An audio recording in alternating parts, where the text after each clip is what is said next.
잠깐 기도 먼저 드리도록 하겠습니다. 우리를 영원한 멸망과 흑암의 권세에서 구원해 주신 하나님 감사를 드립니다. 우리의 행한 바 우리의 의가 아닌 예수 그리스도를 통해 나타내 주신 하나님의 완전한 의와 하나님의 완전한 사랑을 통해서 은혜로 저희를 구원해 주신 것 감사를 드립니다. 저희는 구원받은 이후에 더욱 깨닫게 되는 것이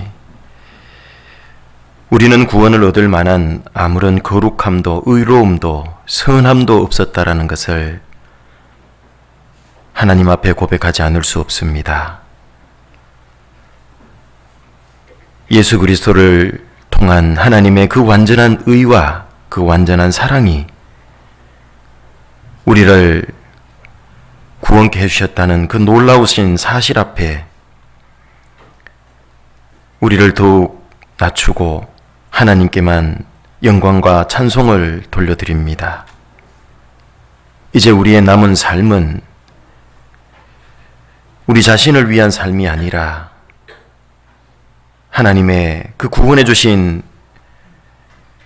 은혜와 사랑을 보답하는 삶임을 잊지 않도록 주님 도와주시길 원합니다. 우리 마음속에 주님께서 부어주신 그 사랑이 늘 뜨겁게 불타오를 수 있도록 도와주시길 원합니다. 이 사랑의 불길을 사그라들게 하는 그 어떤 것과도 결연히 결별을 하고 주님의 사랑에 온전히 붙들려서 살기를 소원합니다. 올해도 2달여 채 남지 않았습니다. 이 시간을 주님 앞에 헛되이 보내지 않도록 도와주시고 올 한 해 주님 앞에 남겨질 만한 단 한 가지 일이라도 만드는 귀한 기회로 삼을 수 있도록 도와주시길 원합니다. 연초에 세웠던 계획들을 돌아보고 그 계획들을 온전히 이루어내고 마무리하는 시간으로 삼을 수 있게 도와주시기를 원합니다. 오늘 청년 임원 수련회로 청년 임원들 공주 수양관에 가 있습니다.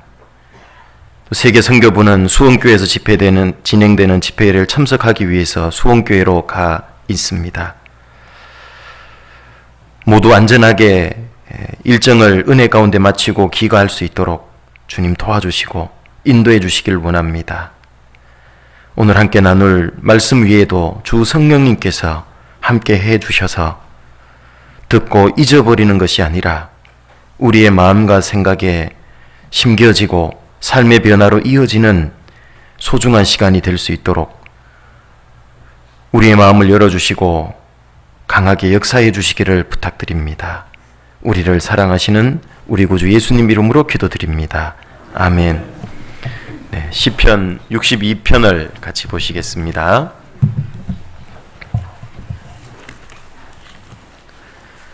시편 62편입니다.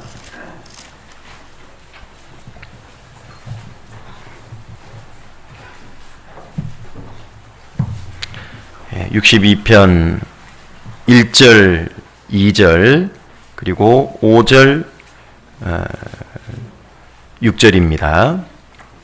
1절, 2절, 5절, 6절 같이 한번 천천히 읽어보겠습니다.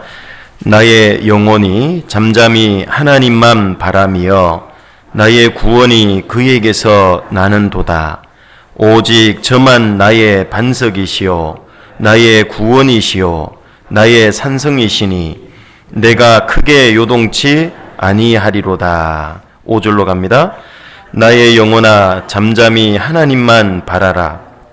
대저 나의 소망이 조로조차 나는도다. 오직 저만 나의 반석이시요 나의 구원이시요 나의 산성이시니 내가 요동치 아니하리로다. 네. 시편 62편은 다윗의 시 이렇게 밑에 기록이 되어 있습니다. 감정 조절에 장성한 자가 되자는 9번째 시간, 참 많은 말씀들을 우리가 배우고 지금까지 달려왔습니다. 그런데 또 한편으로 돌아보면 이 말씀을 많이 배우면 배울수록 참 내가 감정에 약하고 잘 조절이 안 된다는 것 또한 더 많이 발견되는 시간이었을 겁니다. 9번의 시간을 통해서 이 말씀을 들었다고 해서 내가 단번에 감정에 요동 안 되고 조절이 잘 되고 그렇게 되면 가장 좋겠지만 그렇게 되기가 쉽지 않습니다. 이 말씀을 왜 우리가 배우겠습니까? 물론 그런 말씀을 배우면서 조절도 되고 어떤 감정 조절에 장성한 자가 되면 가장 좋겠지요. 또 한편으로는 이런 감정에 내가 요동되고 휩싸일 때 그때 이 말씀을 잘 마음에 새기고 들어놓은 말씀이 내 마음을 붙들어주고 복잡한 그 감정이 정리되고 하나님 앞에 바른 쪽으로 감정이 정리되는데 도움이 되라고 같이 우리가 말씀을 주셨다고 생각을 합니다. 그래서 특히 자기가 감정에 나는 요동이 잘 된다. 사람들의 어떤 말에 사람들의 행동에 어떤 일 때문에 내가 쉽게 자꾸 요동이 되고 거기에 신앙의 영향을 부정적으로 많이 받는다면은요. 그 감정이 약한 것이 자기의 약점이라는 걸 기억을 하셔야 됩니다. 가만 내비두면 절대로 그것은 강해지지 않습니다. 자기 신앙의 약한 부분으로 마귀는 틈을 타고 들어온다 그랬잖아요. 틈이 난 곳은 약한 거고 균열이 생긴 곳입니다. 거기에 반드시 균열을 메꿔야 되는 겁니다. 무엇으로 메꿀까요? 말씀이라고 하는 본드로, 말씀이라고 하는 콘크리트로 거기에 단단히 메꿔야 되는 겁니다. 그래야지만 그 약한 것이 강해질 수 있는 겁니다. 대부분의 사람들은 사실은 감정에 의해서 영향을 아주 많이 받습니다. 신앙뿐만 아니라 일상생활에서도 감정 때문에 관계가 그르치는 일들이 많습니다. 수십 년 쌓아온 관계도 감정 때문에 하루아침에 깨져버리는 일도 허다합니다. 신앙 안에서도 물론 같은 일이 많이 벌어집니다. 오랫동안 신앙생활 해왔지만 감정 때문에 한순간에 신앙이 무너지는 경우도 있고요. 어제까지도 성령 충만하던 사람이 오늘 감정에 휩싸이면 육신 충만해질 수도 있는 겁니다. 그래서 이 감정이라고 하는 것은 정말 잘 조절이 돼야 되고 잘 통제가 돼야 된다고 말씀을 드렸습니다. 감정은 신앙적으로 좋은 감정도 있다 그랬죠. 우리가 가져야 될 마땅한 감정, 신앙의 어떤 공감, 주님과의 공감, 형제자매들과의 공감, 주님이 주시는 그 감격, 그런 것들은 너무 필요한 겁니다.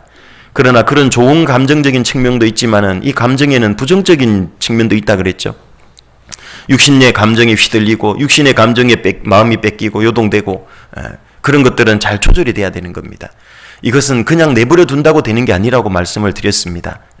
감정은 자기가 100% 아는 게 아니라 그랬죠. 기쁜데 눈물도 나고 슬픈데 웃음도 나오고 조절이 안 되는 겁니다. 그런데 이런 감정을 의지해서 그 감정이 주는 대로 내 신앙이 요동되고 거기에 마음이 움직여진다면 그건 너무 어리석은 결과잖아요. 신뢰할 수 없는, 믿을 수 없는 감정에 의해서 신앙이 그거에 의해서 움직여지고 내 어떤 신앙이 결정된다면 그건 최악의 선택이라고 생각을 합니다. 그래서 이 감정적이라고 하는 것은 양날의 검과 같다라고 감정을 말씀을 드렸는데요. 신앙적으로 유익하게 잘 사용을 해야 되는 겁니다. 자, 오늘은 이제 마지막 시간입니다. 감정 조절에 장성한 자가 되자 9번째 시간인데 오늘 부제는요. 육신의 감정에 요동되지 않는 방법, 거기에 대해서 한번 정리를 해보려고 그럽니다. 이 육신의 감정에 요동되지 않을 수만 있다면 육신의 감정입니다. 좋은 쪽의 감정은 당연히 영향을 받아야 되겠죠. 이 육신에 좋지 않은 이런 감정에 영향받고 요동되지 않으려면 몇 가지 중요한 그 방법들을 우리가 찾아볼 수 있는데요. 첫 번째는 하나님의 선하신 주권을 인정을 해야 되는 겁니다. 이것은 신앙생활의 가장 중요한 기준입니다. 가장 중요한 뼈대입니다. 핵심입니다. 기본입니다. 그런데 안타깝게도 많은 사람들은 하나님의 선하신 주권을 인정하지 않고 살아가요. 당연히 하나님의 선하신 주권, 주인된 권세입니다. 주권은. 그걸 인정한다고 생각하지만 실제 살아가는 모습을 보고 실제 생각하고 행동하는 걸 보면은요. 하나님의 주권은 온데간데 없는 경우가 참 많습니다. 자기에 대해서 한번 냉정히 한번 들여다보세요. 내 삶 가운데 하나님의 선하신 주권을 얼만큼 인정하고 있느냐. 하나님의 주인된 권세 주권은 선하신 겁니다. 왜 우리에게 주권을 행사할까요? 우리를 위한 선한 의도를 갖고 계시기 때문에 그래요. 이 사탄 마귀는 왜 자기의 권세를 우리에게 사용하냐? 악한 의도를 갖고 있어요. 잘못되라고 그러는 겁니다. 그러나 하나님의 이 주인된 권세는요, 선한 의도가 가장 기본이고 바탕인 겁니다. 우리에게 잘되게 하기 위해서 주권을 행사하시는 거예요. 여기 시편 62편도 다윗이 그것을 깨달은 겁니다. 다윗만큼 감정에 상처를 많이 입고 영향받아 본 사람이 몇이나 있을까요? 이 다윗은 정말 왕이 되기 전부터 사울에게 정말 애매한 고난받고 죽임당하기도 하고 그런 너무나 마음이 아프고 속상한 그런 감정을 오랫동안 경험했던 사람이고요. 때로는 분노도 올라와서 동굴에서 사울 왕을 죽일 수도 있었는데요. 그 분노가 올라와서 옷자락만 딱 베어갔잖아요. 그것도 분노가 나오는 겁니다. 나중에는 그 옷자락 베은 것 때문에 또 마음 아파하고 또다시 감정에 상처를 입고 신앙적인 그건 감정이겠죠. 이걸 베면 안 되는데 하나님의 선하신 뜻이 있어서 왕으로 세웠고 지금까지도 왕으로 남겨뒀다면 그만한 이유가 있는 건데 자기의 분에 못 이겨서 잠깐 벤 거예요, 옷자락. 그것조차도 또 괴로워했고요. 그리고 왕이 된 이후에도 어떤 일이 있었습니까? 그 육신의 정욕에 져가지고 자기 부하 우리아는 자기를 위해서 목숨을 걸고 싸우는데 그 아내와 간음죄를 짓고 그 잉태한 걸 숨기기 위해서 자기 부하 그 아내 밧세바의 남편을 죽이기도 하고 그것 때문에 하나님의 앞에 얼마나 두려운 감정, 죄에 대해서 얼마나 침륜에 빠지고요. 절망감도 경험했지 않을까요? 그리고 그 아이가 태어났는데 결국은 그 아이가 죽어요. 얼마나 큰 아픔을 경험했을까요? 정말 인생이 겪을 수 있는 많은 감정들을 다윗은 다 경험해 본 사람인 겁니다. 그 다윗이 우리에게 이렇게 말씀을 하고 있는 거예요. 결국 하나님은 다윗의 입을 통해서 우리에게 말씀해 주는 겁니다. 1절에 보시면 나의 영혼이 잠잠히 하나님만 바라며, 잠잠히 하나님만 바라는 겁니다. 우리도 하나님 앞에 어떠한 상황, 어떠한 감정적인 요동이 있더라도요, 제일 중요한 게 하나님을 바라는 겁니다. 잠잠히 바라는 거예요. 하나님의 주권을 안다면, 인정을 한다면 그럴 수 있는 겁니다. 하나님의 주권을 인정 못하는 상황이 어떤 거냐면 감정에 요동돼서 감정대로 행동해버리는 겁니다. 죄송하지만 그 상황은 자기가 주인 된 거예요. 하나님의 주권을 인정한다면 아무리 속이 상하고 아무리 이해가 안 되는 상황이라도 잠잠히 하나님 바라고 있을 수 있는 거예요. 그 잠잠히 하나님만 바란다는 것은 2절에 보면은요, 요동치 않는 것과 같은 표현인 겁니다. 요동치 않고 그대로 그 위치 지키는 것이 잠잠히 그런 뜻인 겁니다. 그런데 다윗은 처음부터 그러하지 않았다 그 말이에요. 그래서 방금 말씀 속에도 1절 뒷부분에 보면 나의 구원이 그에게서, 하나님에게서 나는 것도 알아요. 아는데 2절에 보시면 오직 저만 나의 반석이시여 나의 구원이시여 나의 산성이시니, 이것도 알아요. 아는데 내가 크게 요동치 아니하리로다, 적은 요동은 있었다 그 말이에요. 처음부터 전혀 요동 안 되지는 않을 거예요. 신앙이 어리고 이제 성장해가고 또 때로는 여태까지 경험한 것보다도 더 큰 어려운 감정적인 요동을 겪을 수 있는 사건을 만나면 요동이 좀 될 수도 있다 그 말이에요. 그런데 그런 상황을 쭉 지나면서요, 그럼에도 불구하고 더욱 하나님을 의지하고 하나님께 잠잠히 하는 그 마음을 지키는 겁니다. 좀 요동되더라도 빨리 돌이키고 다시 그 위치에서 지키는 겁니다. 그러면 5절 6절로 가보시면 나의 영혼아 잠잠히 하나님만 바라라. 다른 말로는 잠잠히 하나님만 바라라 옆에 숫자 2 적혀 있는데 밑에 난해주에 이렇게 번역이 될 수 있대요. 하나님 앞에 뭐 하라? 잠잠하라 그 말이에요. 입 딱 다물고 거기서 위치 지키라 그 말이에요. 감정이 요동돼서 함부로 행동하고 말하고 그러지 말라 그 말이에요. 하나님 앞에 잠잠하고 기다리라 그 말이에요. 대저 나의 소망이 초로조차 나는도다. 자, 여기 1, 2절에는 없는 단어 하나가 딱 들어가 있죠. 뭐가 들어갔죠? 아니, 대저해 보시면 알잖아요. 뭐가 들어가 있죠? 네? 아니, 그거 보시면 모르세요? 뭐가 들어가 있죠? 예? 소망. 소망 보이세요? 소망. 소망이 보여야 된다니까요. 이게 점점 요동 안 되는 쪽으로 하나님 다 의지하고 바라면요, 뭐가 보이는지 아세요? 소망이 생기는 거예요. 요동될 때는 그게 안 보이니까 막 요동되고요. 요동되는 상황에서도 그게 안 보여요. 근데 힘들지만 잠잠히 하나님 바라고 있으면은요, 그 소망이 딱 보이기 시작해요. 길이 보인다 그 말이에요. 그런데 요동되면은요, 그게 안 보여요. 점점 힘들지만 자기 위치 딱 지키고요. 정말 배워서 아는 대로 하나님이 구원이고 나의 반석이고 산성이라는 거 우리가 배워 알잖아요. 그죠? 아는데 잘 안 된다 그 말이에요. 요동되더라 그 말이에요. 그럼에도 불구하고 다시 그 위치로 돌아가요. 하나님 앞에 잠잠히 지키는 거.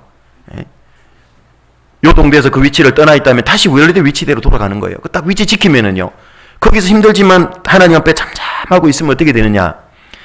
여기 대저 나의 소망이 저로 쫓아 나는도다. 하나님으로 말미암아 소망이 나는 거예요. 생긴다 그 말이에요. 그러면 그 사람은 이제 요동 안 될 수 있어요. 보이거든요, 길이. 6절에 오직 저만 나의 반석이시오 나의 구원이시오 나의 산성이시니 내가 요동치 아니하리로다. 또 뭐가 달라졌죠? 뭐가 달라졌죠? 크게가 없어졌잖아요. 그러니까 없어진 게 있고 생긴 게 있잖아요. 없어진 거는 크게가 없어졌고 생긴 건 소망이 생겼잖아요. 그래서 요동 안 되는 거예요. 우리는 감정의 요동이 안 되는 가장 중요한 게 바로 하나님의 주권을 인정하고 하나님을 인식하는 거예요. 어떠한 상황에서도 우리가 아무리 어렵고 힘든 그런 상황에 처하고 감정에 큰 요동 많은 걸 경험한다 하더라도요, 다윗만큼 그런 걸 상황은 겪지 않잖아요. 가장 밑바닥까지 떨어져 본 사람이잖아요, 다윗은. 가장 이해 안 되는 상황도 만나본 거잖아요. 그죠? 하나님이 나를 기름 부었으면 빨리 왕을 삼으시지 계속 다윗 왕에게 죽임당하고 쫓겨다니게 만들잖아요. 이해가 안 되잖아요. 잘못한 것도 없는데 고난도 받게 하고 계속 그런 상황을 당하는 겁니다. 그래도 다윗은요, 처음에는 요동도 되고 분도 올라오고 조금씩 그랬죠. 그러나요, 점점 그걸 더 겪잖아요. 누군가 나의 아내를 뺏어갔다면 견딜 수 있겠습니까? 심지어는 자기 아들이 반역을 했잖아요, 나중에는. 자기가 자기 아내, 우리 아내를 뺏었으니까 하나님이 가만 안 두잖아요. 자기 아들 압살롬이 반역을 일으켜서 왕위를 뺏었잖아요. 그리고 자기의 후궁과 왕궁 지붕 위에서 놀아나는 정말 말도 안 되는 참남된 일을 벌이잖아요. 그것을 다윗이 경험하고 들었을 때 어땠을까요? 다윗은 완전히 감정적으로 가장 큰 아픔을 경험했을 거예요. 슬픔을 경험했고 분노도 경험했을 거예요. 그 밧세바 아이가 죽었을 때는 어떠했습니까? 그 음식도 식음을 전폐하고 하나님께 막 기도했죠. 그러나 죽었어요. 인생으로서 겪을 수 있는 최고의 감정적인 데미지를 입어봤던 사람인데 그 다윗이 요동되지 않고 소망을 얻는 게 뭐냐? 그 길을 찾은 게 하나님 앞에 잠잠한 거예요. 자기 위치를 이탈하지 않고 머리로 알고 배웠던 하나님이 구원이시고 반석이시고 산성이라는 걸, 그걸 의지해서 그 위치를 딱 지키고 있는 거예요. 그러니까 소망이 보이기 시작하는 거예요. 우리는 신앙생활하는 가운데 항상 주님 앞에 갈 때까지 잊지 말아야 될 것, 하나님의 선하신 주권을 인정하는 삶. 이건 아주 중요한 겁니다. 하나님은 모든 것의 주권자십니다. 우주의 운명도 하나님의 손에 달려있다는 거 아시죠? 우주 만물을 만드신 분이 누굽니까? 하나님은 창조주십니다. 우주 만물의 소유자라는 거예요. 소유자. 주인이다 그 말이에요. 구원받은 그리스도인의 주인도 누굽니까? 나의 주인도 누구십니까? 주님입니다. 너희는 값으로 사신 바가 됐다 그랬잖아요. 그러므로 너희 몸으로 하나님께 영광을 돌리라. 하나님은 우리를 예수님의 핏값을 치르고 사신 겁니다. 그렇죠? 하나님의, 나의 주인은 하나님이라는 걸 잊어버리면 안 돼요. 이사야서 40장 26절에 보면 어떻게 지구를 만들었습니까? 너희는 눈을 높이 들어 누가 이 모든 것을 창조했나 보라 그랬잖아요. 주인이 하나님이다 그 말이에요. 모든 것이 하나님 거다 그 말이에요. 주께서는 수요대로 만상을 이끌어내시고 각각 그 이름을 하나님은요 부르십니다. 하나하나를 하나님은요 각각 다 안다 그 말이에요. 왜? 전지전능한 창조주시거든요. 다 아셔요. 그의 권세가 크고 그의 능력이 강함으로 하나도 빠짐이 없대요. 인생이 살아가는데 필요한 모든 걸 하나님은 지구상에 구비해 놓은 거예요. 그 섬세한 하나님이 나의 문제를 모르실까요? 알고 말고요. 그러니까 잠잠하고 기다릴 수 있는 거예요. 창조주로서의 주권을 딱 이해를 하고 그걸 인정을 하면요, 내 상황 모르겠냐 그 말이에요. 너무 멀리 있습니까 우주가? 내 몸을 한번 보세요. 시편 139편 14절에는 내가 주께 감사함은 나를 지으심이 신묘막측하심이라 그랬잖아요. 신묘막측하는 건 뭐예요? 신기하고 묘해서 측량이 안 된다는 뜻이잖아요. 내 몸 자체를 보더라도 얼마나 신기합니까? 우리 몸을 어떻게 만드셨습니까? 이 땅에서 살아가는데 필요한 모든 걸 다 갖춰놓은 거 아닙니까? 그렇죠? 그런 하나님이 내 사정을 모르겠냐 그 말이에요. 내 상황을 모르시겠냐 그 말이에요. 고린도전서 8장으로 가보시죠. 고린도전서 8장. 고린도전서 8장 6절입니다.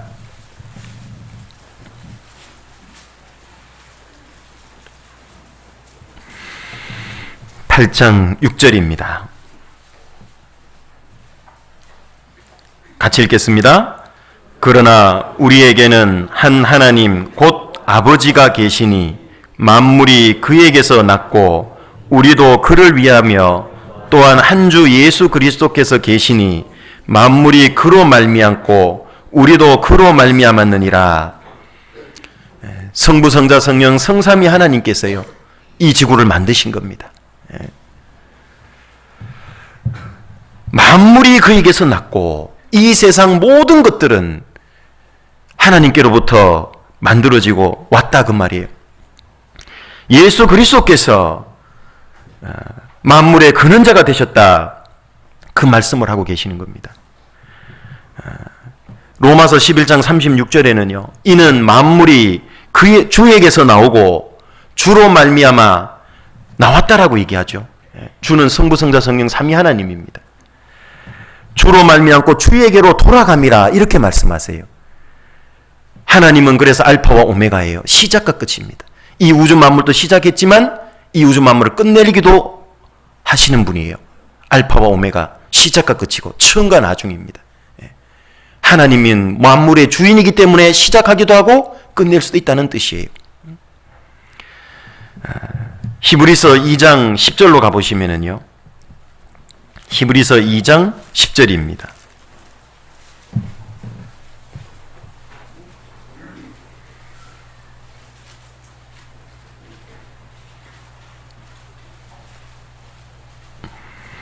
히브리서 2장 10절 만물이 인하고 만물이 말미암은 자에게는 많은 아들을 이끌어 영광에 들어가게 하시는 일에 저희 구원의 주를 고난으로 말미암아 온전케 하심이 합당하도다. 자, 여기 만물이 인하고 만물이 말미암은 자에게는 하나님이십니다. 이 세상 모든 만물은요 하나님으로부터 왔다. 만물이 인하고 그런 뜻은요 즉 모든 것의 근원자가 하나님이고 모든 것의 기원자가 하나님이다 그 말이에요. 모든 것에. 여기 만물이 나고 만물이 말미암은 자라는 것은요 하나님의 높은 주권을 가장 절대적이고 완전한 방법으로 표현한 방식인 겁니다. 하나님 주권을 가장 절대적으로 가장 완전한 방식으로 표현한 것이 만물이 인하고 만물이 말미암은 자 그 뜻인 겁니다. 모든 것이 하나님으로부터 온 거예요. 모든 것의 최종적인 근본적인 최종적인 원인은 누구로부터냐? 하나님으로부터다 그 말씀이에요. 쉽게 말하면 보이는 만물뿐만 아니라요 일어나는 모든 사건마다 하나님의 간섭이 있다는 뜻이에요. 우리가 그걸 인정을 하는 겁니다. 그게 하나님의 주권이에요. 하나님의 뜻이 아니고서는 어떠한 것도 일어날 수 없다. 하나님에게는 결코 우연이라는 게 없다. 우리는 이걸 잊어버리면 안 돼요. 하나님은 모든 것의 모든 만물의 기원자예요. 만물이 여기 만물이 인한 자예요.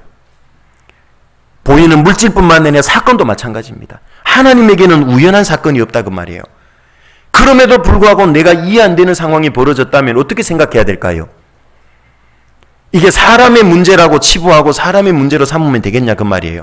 아닌 겁니다. 내가 보기에도 불합리하고 이해 안 되는 상황이 벌어지더라도 모든 것이 하나님의 뜻 가운데 있는 거예요. 그게 내가 모르는 더 큰 하나님의 의도가 있다는 걸 인정하는 것이 하나님의 주권을 인정하는 겁니다. 그 사람에게는요, 신앙의 걸림돌이 안 생기는 거예요. 그런데 이 주권이 인정 안 되는 순간 사람에 의해서, 상황에 의해서 많은 걸림이 생기기 시작하는 겁니다. 하나님은 만물이 인한 분입니다. 우리는 이걸 잊어버리면 안 돼요. 이 벌어지는 사건 상황도 하나님의 뜻이 아니고는 일어날 수 없다라는 걸 인정을 할 때요, 어떤 상황이 걸림이 아니라요, 감정의 요동의 원인이 아니라요, 야, 여기는 뭔가 뜻이 있구나, 뭐 때문에 이렇게 했을까, 드디어 소망의 문이 열리기 시작하는 거예요. 더 깊은 걸 깨달을 수 있는 기회가 열리는 거다 그 말이에요. 하나님의 마음을 이해할 수 있는 기회가 된다 그 말이에요. 걸림돌이 아니고, 감정에 요동되는 상황이 아니고, 더 하나님 앞에 감정이 튼튼해지는 기회가 되는 거예요. 그리스도가, 주님이 허락하지 않으면요, 어떠한 일도 안 일어나요. 심지어는요, 주님이 허락하지 않으면 귀신들이 돼지떼에도 못 들어가는 거예요. 주님이 허락해야 들어가는 거예요. 잘 아시는 대로 마가복음 5장에 보면 어떤 사건이 있습니까?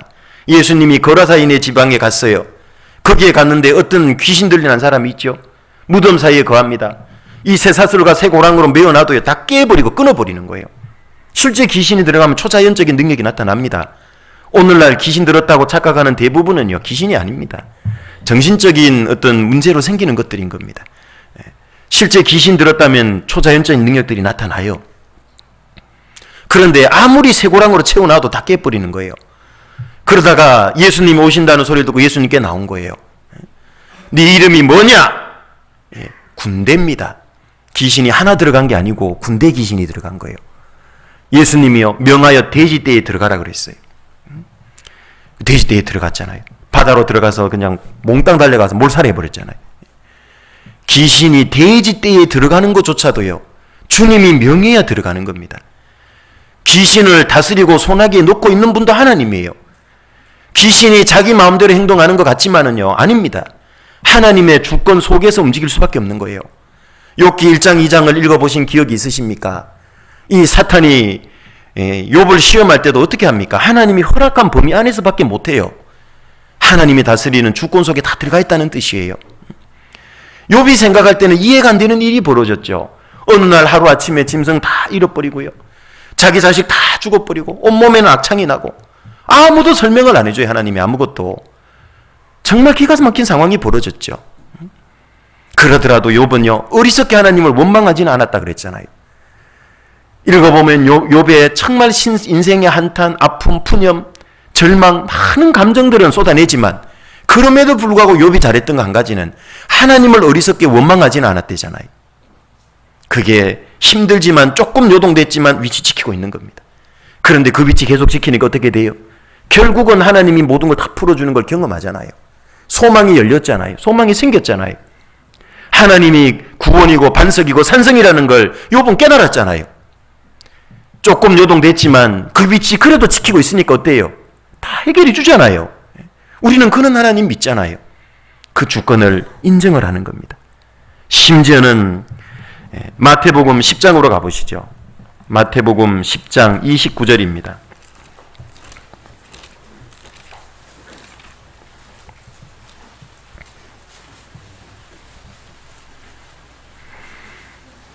마태복음 10장 29절부터 31절입니다.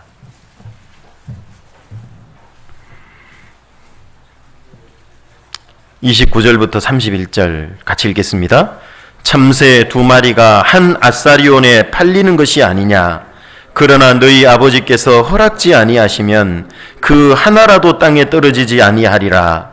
너희에게는 머리털까지 다 세신 바 되었으니 두려워하지 말라. 너희는 많은 참새보다 귀하니라. 그 적은 참새, 누가 그러더라고요. 새 중에 가장 교만한 새가 참새래. 자기만 진짜 새라고 참새래요. 이 적은 참새, 이 교만한 참새, 이 참새 하나도요. 여기 보세요. 하나님이 허락하지 아니하면 땅에 떨어져요, 안 떨어져요? 안 떨어져요. 저 날아다니는 작은 새 한 마리도 하나님의 주권이 미치고 하나님의 주권 속에 살아간다 그 말이에요. 그러니까 안 떨어진다 그 말이에요. 하물며 너희일까 보냐. 구원받은 그리스도인은 얼마나 더 귀하냐. 참새 한 마리보다 참새 한 마리보다가 아니라 많은 참새보다 귀하다 그랬잖아요.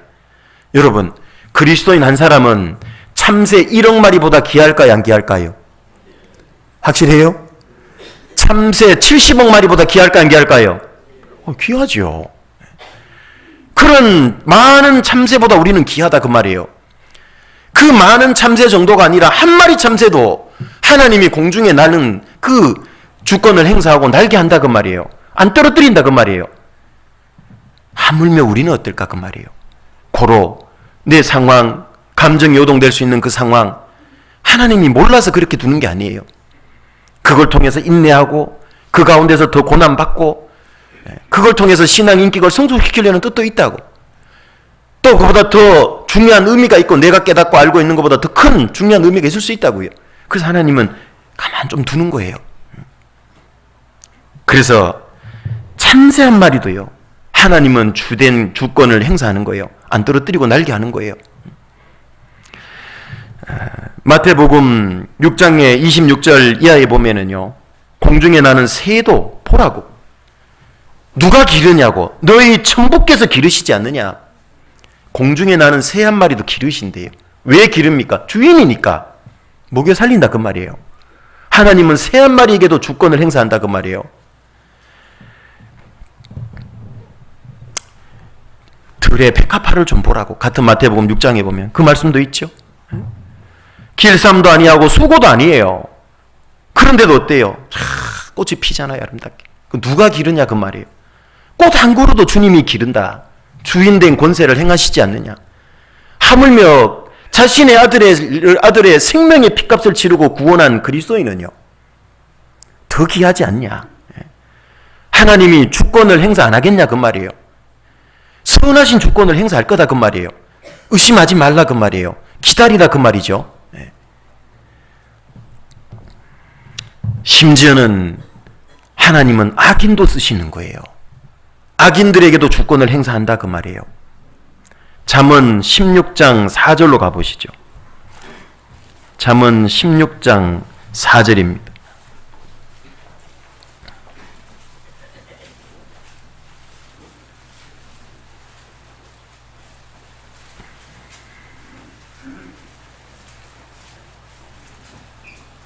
잠언 16장 4절입니다. 같이 읽겠습니다. 여호와께서 온갖 것을 그 시음에 적당하게 지으셨나니 악인도 악한 날에 적당하게 하셨느니라. 하나님은 이 우주 만물을요 온갖 것을 그 쓰이음에 사용되기에 가장 적절하게 만드셨대요. 그러면서 악인도 악한 날에 적당하게 하셨대요. 악인까지도 하나님은 주인이고요. 그것조차도 적당하게 쓰는 거예요. 그러죠? 이 사탄 마귀 왜 싹 안 없애버립니까? 구원받은 그리스도인을 살아가는 이 땅에 왜 남겨뒀을까요? 적당히 쓰는 겁니다. 사탄 마귀도. 이 사탄 마귀를 통해서 우리의 신앙을 시험하고 단련하고 성숙시키고 성장시키는 겁니다. 그 사탄 마귀를 통해서 우리에게 영광을 얻을 수 있는 기회를 주시는 거예요. 그 시험을 이기면 어떻게 됩니까? 영광을 얻는 거잖아요. 시험이 없으면 영광도 없는 거잖아요. 우리가 속이 좁고 신앙이 좁을 때는 왜 이런 사탄 마귀를 뒀냐고, 또는 내 주변에 왜 이런 악한 사람을 뒀냐고, 또는 심지어는 교회 가운데 왜 육신에 속한 사람을 두고 나하고 부딪히는 사람을 뒀냐고. 그건 좁아져서 그래요. 주권을 잊어버려서 그래요. 하나님이 주권을 아신다면은, 그걸 인정하고 인식하고 살아간다면은요, 야, 이 사람을 통해서 하나님은 내 신앙을 다듬고 나를 영광스럽게 만들려고 그러는갑다. 그게 바른 관점이고요. 주인이신 하나님이 이렇게 했을 때는 분명히 나에게 선한 의도와 목적을 가지고 계실 거다. 그게 선한 주권을 인정하는 겁니다. 그러면 잠잠히 묵묵히 할 수 있고요. 얼마 안 가면 요동 안 되고 이 소망이 열리는 거예요. 생기는 겁니다. 그래서 이 다윗은 시편 37편 1절 이하에 보면요, 행악자를 인하여 불평하지 말라고 얘기하는 겁니다. 자기도 경험했거든요. 자기의 행악자가 사울이었거든요. 하나님의 주권을 인정한다면 악인도 악한 날에 적당히 사용하신다는 걸 알면은요, 그 악인 자체만을 보고 원망 불평하는 일은 안 한다 그 말이에요. 그 뒤에 하나님을 탁 볼 수만 있다면, 그 전체의 주인된 다스려가는 하나님을 볼 수 있다면 어떻게 됩니까? 불평하지 않을 수 있는 거예요. 원망하지 않고 요동되지 않는다 그 말이에요. 그래서 여기 시편 37편 잠깐 한번 볼게요. 다윗이 이렇게 우리에게 권면을 해주고 있습니다. 시편 37편 1절부터 보시면은요, 1절부터 8절까지입니다.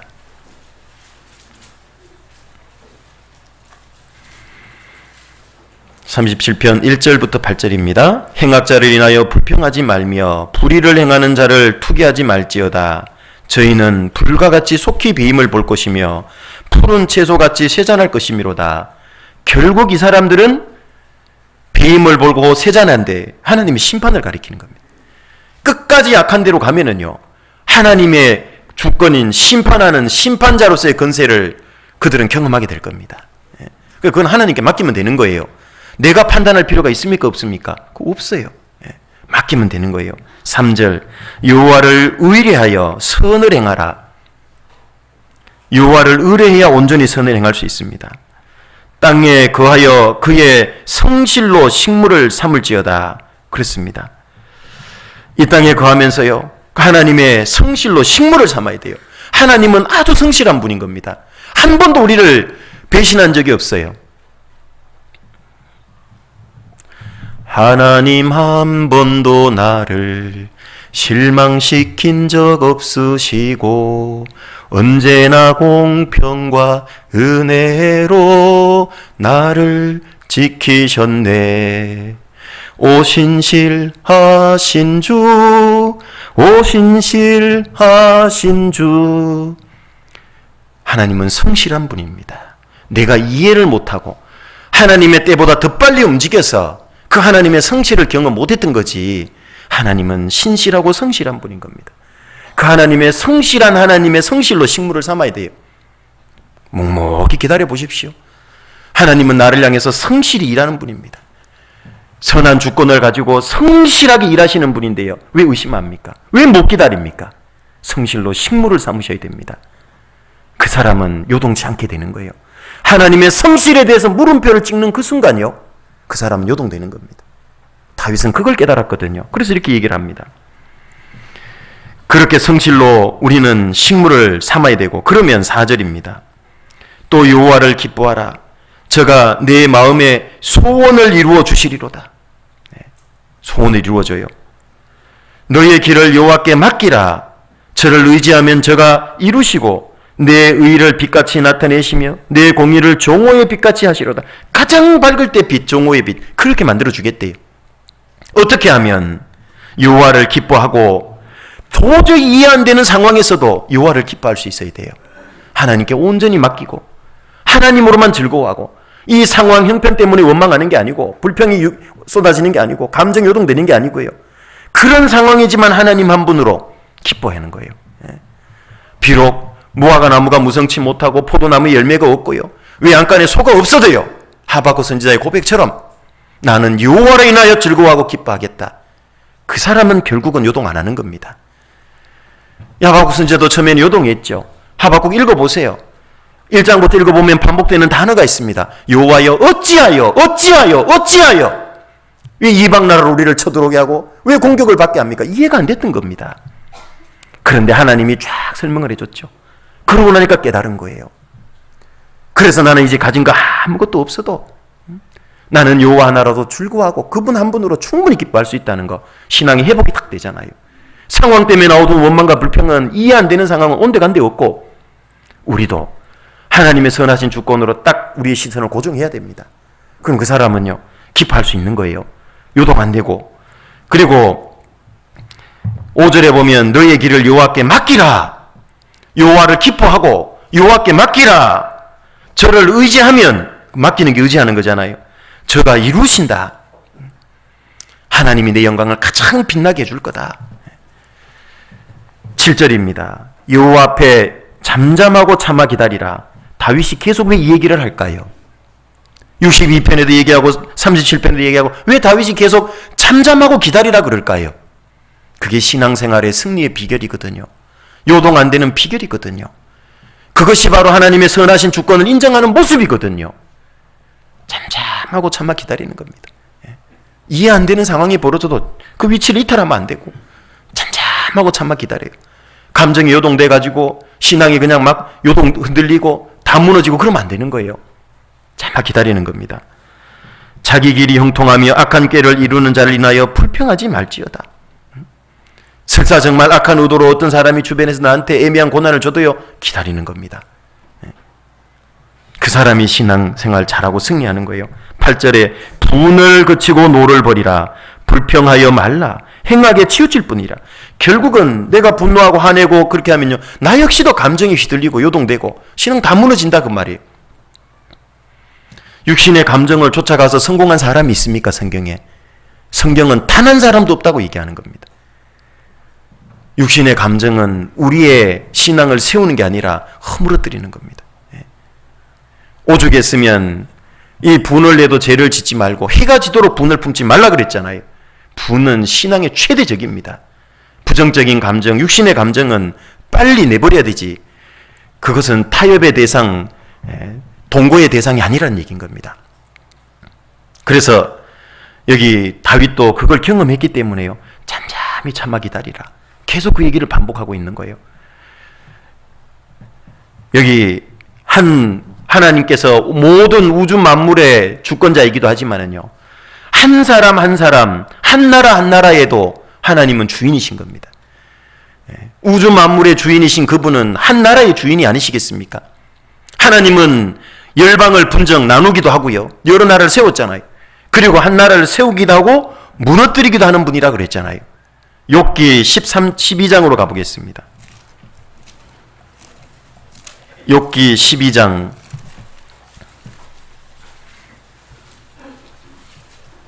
23절입니다. 욥기 12장 23절.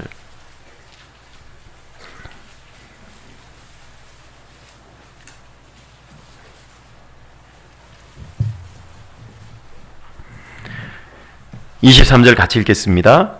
만국을 커지게도 하시고 다시 멸하기도 하시며 열국으로 광대하게도 하시고 다시 사로잡히게도 하시며.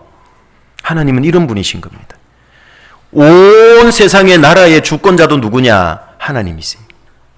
나라를 망하게도 하고 세우기도 하는 분이에요.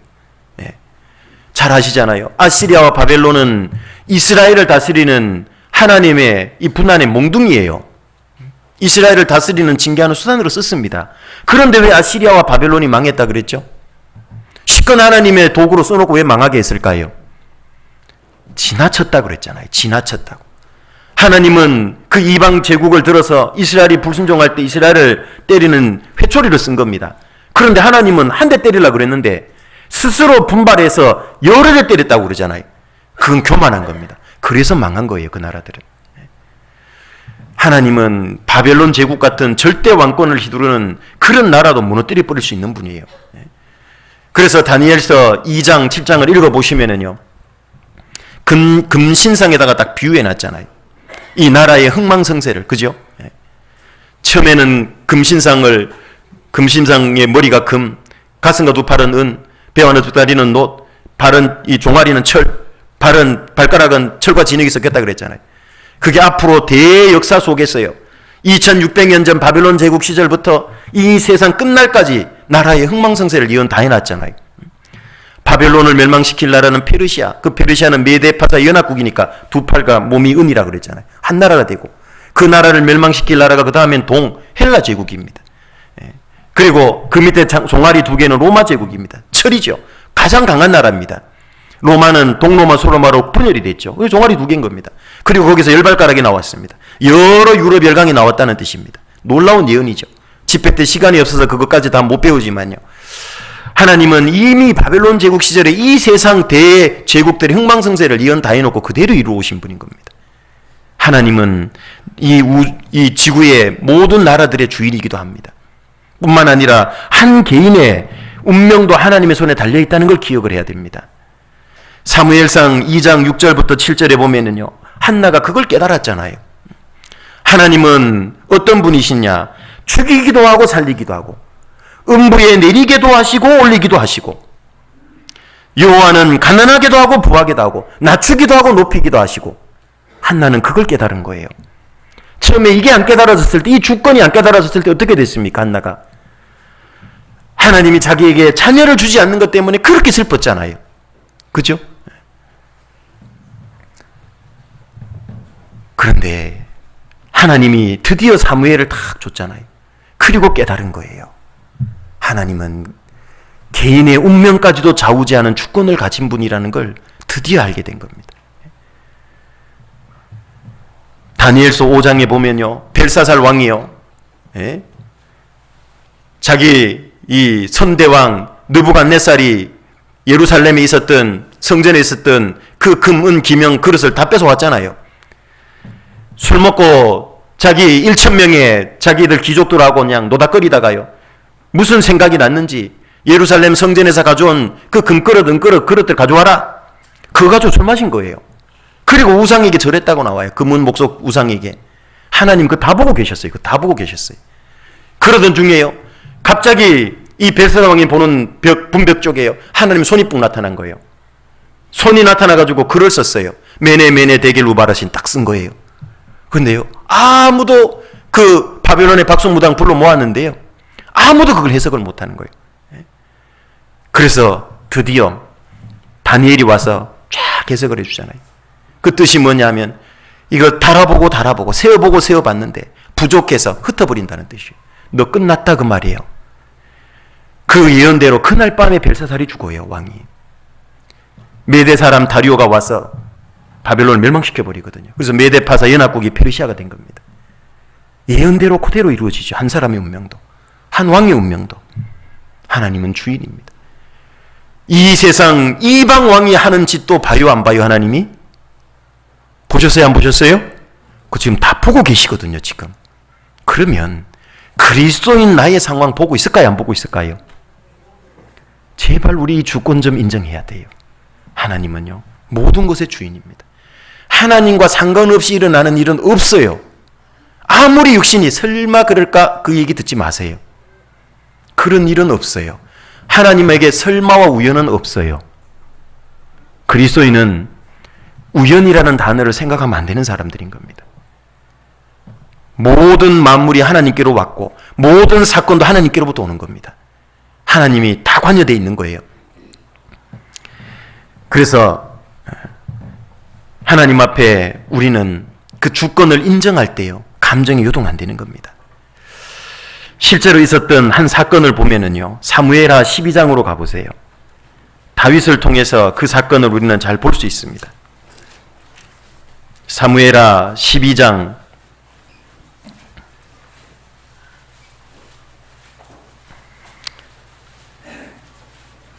15절부터 보겠습니다. 사무엘하 12장 15절입니다.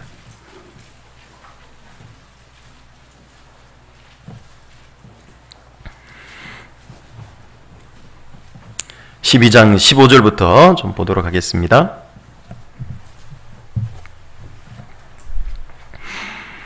나단이 자기 집으로 돌아가니라. 이게 앞에 사건은 아시죠? 끝까지 우리아를 죽이고 이 밧세바와 간음죄 짓고 잉태한 것을 딱 숨긴 거, 그걸 계속 숨기니까요, 아이를 낳기까지 숨긴 거예요. 근 1년 가까이 숨긴 거예요. 하나님이 안 되니까 나단 선지자 딱 보내서 드러내버린 겁니다. 결국은 뭐예요? 다윗이 그 죄 짓고 머리로 오만 계략 꾸미는 것, 하나님은 다윗 머릿속에 들어갔을까요, 안 들어갔을까요? 다윗 머릿속에 들어가셨을까요, 안 들어가셨을까요? 머릿속에 다 들어가 계시는 분입니다. 하나님의 주권이 미치지 않는 영역이 없다니까요.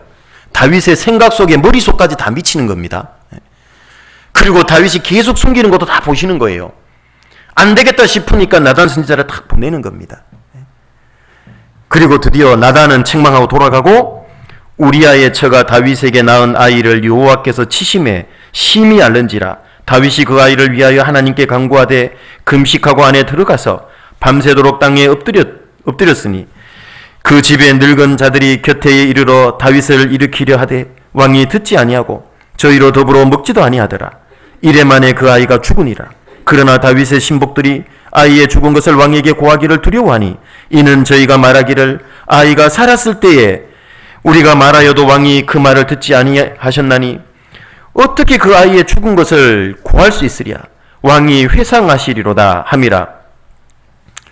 아이가 죽어버렸어요. 이래 만에. 그런데 이 얘기를 못하는 거예요. 왕한테. 아이가 병들어서 끙끙 앓는데도 저렇게 슬퍼하고 식음을 전폐하는데 이거 아이가 죽었다고 말하면 왕이 회상, 완전히 몸이 상하고 죽을지도 모른다 이거. 어떻게 말을 하겠냐. 그 뒤에서 수근수근 하는 거예요. 그런데 19절에 보면 다윗이 그 신복들의 서로 수군거리는 것을 보고 그 아이의 죽은 줄을 깨닫고 그 신복들에게 묻되 아이가 죽었느냐. 대답하되 죽었나이다. 다윗이 땅에서 일어나 몸을 씻고 기름을 바르고 의복을 갈아입고 여호와의 전에 들어가서 경배하고 궁으로 돌아와서 명하여 음식을 그 앞에서 베풀게 하고 먹은지라. 상식적으로 이해 안 되는 행동을 한 거예요. 그죠? 애가 죽었다 그러니까요. 더 슬퍼한 게 아니라요. 이제는 샥 샤워 목욕하고 몸에 기름 바르고 음식도 먹고 하나님께 경배도 하고 그러고 온 거예요. 이상하잖아요. 저만 이상합니까? 다 이상하죠? 옆에 있던 신복들도 이상한 거예요. 21절에 신복들이 왕께 묻되 아이가 살았을 때에는 위하여 금식하고 우시더니 죽은 후에는 일어나서 잡수시니 어찌미니까. 가로되 아이가 살았을 때에 내가 금식하고 운 것은 혹시 여호와께서 나를 불쌍히 여기사 아이를 살려주실는지 누가 알까 생각함이오니와. 시방은 죽었으니 어찌 금식하랴. 내가 다시 돌아오게 할 수 있느냐. 나는 저에게로 가려니와 저는 내게로 돌아오지 아니하리라. 그렇습니다. 이것이 하나님의 주권을 인정하는 대표적인 실사례입니다. 참 어렵지만 인정해야 돼요. 아이가 병들어서 끙끙 앓을 때는 혹시 하나님의 주권에 기대 본 거예요. 이 아이를 살려주실 수 있으니까. 그래서 내가 음식도 식음을 전폐하고 울고 기도했다. 그러나 이제 아이는 떠나간 게 하나님의 뜻이다. 그게 하나님의 주권이다. 내가 그 주권을 바꿀 수 있느냐. 내가 일국의 왕이지만은 나 역시 하나님의 종이고 나의 주인은 하나님이시다. 그죠? 그걸 깨달은 거예요. 까딱 잘못하면 왕이면 자기가 주인인 거, 이 나라에 내가 주인이라고 생각하기 쉽지만 그렇게 생각 안 한 거예요. 다윗이 회복되는데 이 자세가 아주 중요했던 겁니다. 내 머리 위에 주님이 계시다. 그걸 인정한 거예요. 나는 저에게로 간다. 그러나 저는 못 온다. 그게 하나님이 정한 법칙이에요. 그 하나님 그 법칙에 순복하는 것이 그 주권을 인정하는 겁니다. 어떤 분은 이 사건 보고요. 왜 하나님이 다윗 범죄 때문에 아이를 죽였냐고 막 또 이렇게 얘기해요. 그것도 또 좀 좁은 생각입니다. 이 아이는 천국 갔습니다. 이 땅에서 죄 가운데 아담의 후손으로 죄인으로 살다가 구원받을지도 안 받을지도 모르고 그렇게 사는 것보다 이 천국으로 옮겨진 아이에게 천국 가서 물어보세요. 너 이 땅에 살다가 가서 아쉽지 않냐? 너무 빨리 가서 천국에? 그럼 아이 뭐라 그럴까요? 천만만만의 말씀. 바로 온 게 얼마나 좋은지 모르겠다고. 그렇죠. 이 천국까지를 생각해 보면요. 저로 다른 이 관점을 가질 수 있게 되는 겁니다. 여기 하나님의 주권을 우리는 이렇게 인정해야 되는 겁니다. 때로는 이런 일이 있을 수 있어요. 가슴 아픈 일이 있을 수 있다고. 내 생각과는 정반대되는 결론. 다윗은 내 아이가 살려줄 수도 하나님 있지 않을까? 그 생각 때문에 매달린 거지만 결론은 반대로 날 수 있잖아요. 그 주권도 인정해야 되는 겁니다. 하나님의 선하신 주권이 있습니다. 그걸 인정할 때요. 불필요한 감정에서 요동되지 않고 빨리 벗어날 수 있는 겁니다. 욥은 감정의 파도에 휩쓸릴 때 하나님께서요. 이해 안 되는 욥이 도저히 이해 안 되는 그 상황 속에서요. 하나님이 구구절절 상황 설명한 거 아니죠. 어떻게 했습니까? 내가 창조주 아니냐. 그거 설명했잖아요. 그렇죠? 내가 땅에 기초를 놓을 때 네가 어디 있었느냐. 깨달아라 거는 말할지니라. 누가 그 도량을 정하였는지, 누가 그 준승을 그 위에 띄웠는지 네가 아느냐? 묻고 있잖아요. 욥기 38장에. 하나님이 창조주라는 걸 쫙 얘기해 주는 겁니다. 네가 묘성을 메어 떨기되게 하겠느냐? 삼성의 띠를 풀겠느냐? 쫙 묻잖아요. 우리 집회 때 배우는 말씀이 그 말씀이죠. 그게 전부 욥에게 물은 겁니다. 너 알면 한번 대답해봐. 욥이 할 턱이 없죠. 그렇게 적은 지식을 가지고, 그렇게 적은 생각을 가지고 하나님을 함부로 네가 판단하고 하나님에 대해서 그렇게 하신 일에 대해서 푸념을 하고 절망하고 그러면 되겠냐 그 말이에요. 네가 본 게 진짜가 아니고 전부가 아닌데. 그렇죠. 하나님이 어떤 분이라는 걸 설명을 딱 해준 거예요. 창조주라는 창조주의 주권을 딱 설명을 해준 거예요. 그러니까 어떻게 해요? 욥이 깨달아 알죠. 내 입을 막는다 그러잖아요. 그리고 욥은 해결이 된 겁니다. 하나님의 창조주로서의 주권, 그걸 내가 딱 인식을 하면은요, 내가 풀리지 않던 문제가 싹 풀어지는 거예요. 이해가 안 되던 게 싹 이해가 되고요. 거기에 소망이 열리는 겁니다. 요나도 마찬가지죠. 우리가 중간에 배워봤잖아요. 도저히 이해 안 되는 일을 하나님이 시키잖아요. 철천지 원수 아시리아에 가서 전도하라잖아요. 아시리아의 수도 니느웨 가서. 이해가 됩니까 그게? 원수한테 가서 복음 전하라 그랬으니까 이해가 안 되죠. 안 갔죠. 도망갔죠. 하나님은 기어이 물고기 뱃속에 집어넣어갖고 데려가잖아요. 거리로. 하나님의 더 큰 뜻이 있거든요. 이스라엘 민족만 하나님이 창조한 주인이 아니잖아요. 이 니느웨 백성 12만여 명도 어때요? 하나님이 창조한 사람이잖아요. 그들에게도 주인이시거든요. 요나는 속이 좁았던 거예요. 하나님은 이스라엘 하나님만이라고 생각하는 거예요. 자꾸. 착각인 거죠. 잘못 생각한 겁니다. 그래서 니느웨가 전도하라니까 큰 성읍 니느웨가 전도했는데 4월 길인데요. 하루 만에 전도했어요. 대충 전한 겁니다. 그리고 어떻게 되나 하고요. 이 동산에 올라가서 내려다보고 있는데요. 햇볕이 너무 뜨거워요. 하나님 어떻게 했습니까? 박넝쿨이 샥 하나 자라나게 했죠. 그렇죠? 햇볕을 가려주니까 좋았어요. 하나님 또 어떻게 했어요? 벌레 한 마리 준비해가지고 그 능쿨을 씻게 했죠. 시들었어요. 햇빛이 너무 뜨거워요. 홍곤해가지고 막 죽을 지경이에요. 하나님 앞에 죽어도 족하다고 막 성질 내잖아요. 하나님은 그걸 통해서도 뭘 보여준 겁니까? 그 아무것도 없는데 박농굴 하나 쫙 자라나게 한 거예요. 그 기적 아닙니까? 하나님의 창조주의 주권을 보여준 거예요. 어떤 벌레 한 마리 뿅 만들어가지고 그다 그냥 쉽게 만드는 거예요. 아니 하필 많은 식물들인데 꼭 박농굴 와서 씹어버리잖아요. 그게 우연이냐고요. 그게 우연이 없다니까요. 그 많은 지역에서 해필 요나 옆에 박농굴 하나 나게 해가지고 벌레 한 마리 만들어가지고 거기다가 와서 탁 씻게 만들고 뜨거운 동풍이 불게 하고 해필 왜 또 그때 불어 또? 하나님의 주권이잖아요. 전부 다. 마찬가지로 저 12만 명 니느웨 성읍에 있는 사람도 그들에 대해서도 나도 주인이다. 거기에 많은 생축이 있다. 육축이 있다. 그들을 아끼지 않는 게 마땅하지 않냐 그 말이에요. 아끼는 것이. 너는 이 박농골 하나도 아꼈지만 나는 12만 명의 그 니느웨 성읍 아끼는 게 마땅하지 않냐 그 말이에요. 하나님의 주권을 보여주는 겁니다. 요나에게. 그리고 끝나버려요. 요나서는. 우리도 그래요. 하나님의 주권을 인정을 해야 되는 겁니다. 그때 새로운 관점 시각이 열리는 거예요. 그게 소망일 수 있는 거예요. 아, 하나님이 이걸 위해서 이랬구나. 요나는 그게 열린 겁니다. 하나님의 주권에 대한 바울의 권면도 우리는 새겨볼 필요가 있습니다. 갈라디아서 2장 20절로 가보세요. 갈라디아서 2장 20절입니다. 2장 20절, 갈라디아서 2장 20절입니다.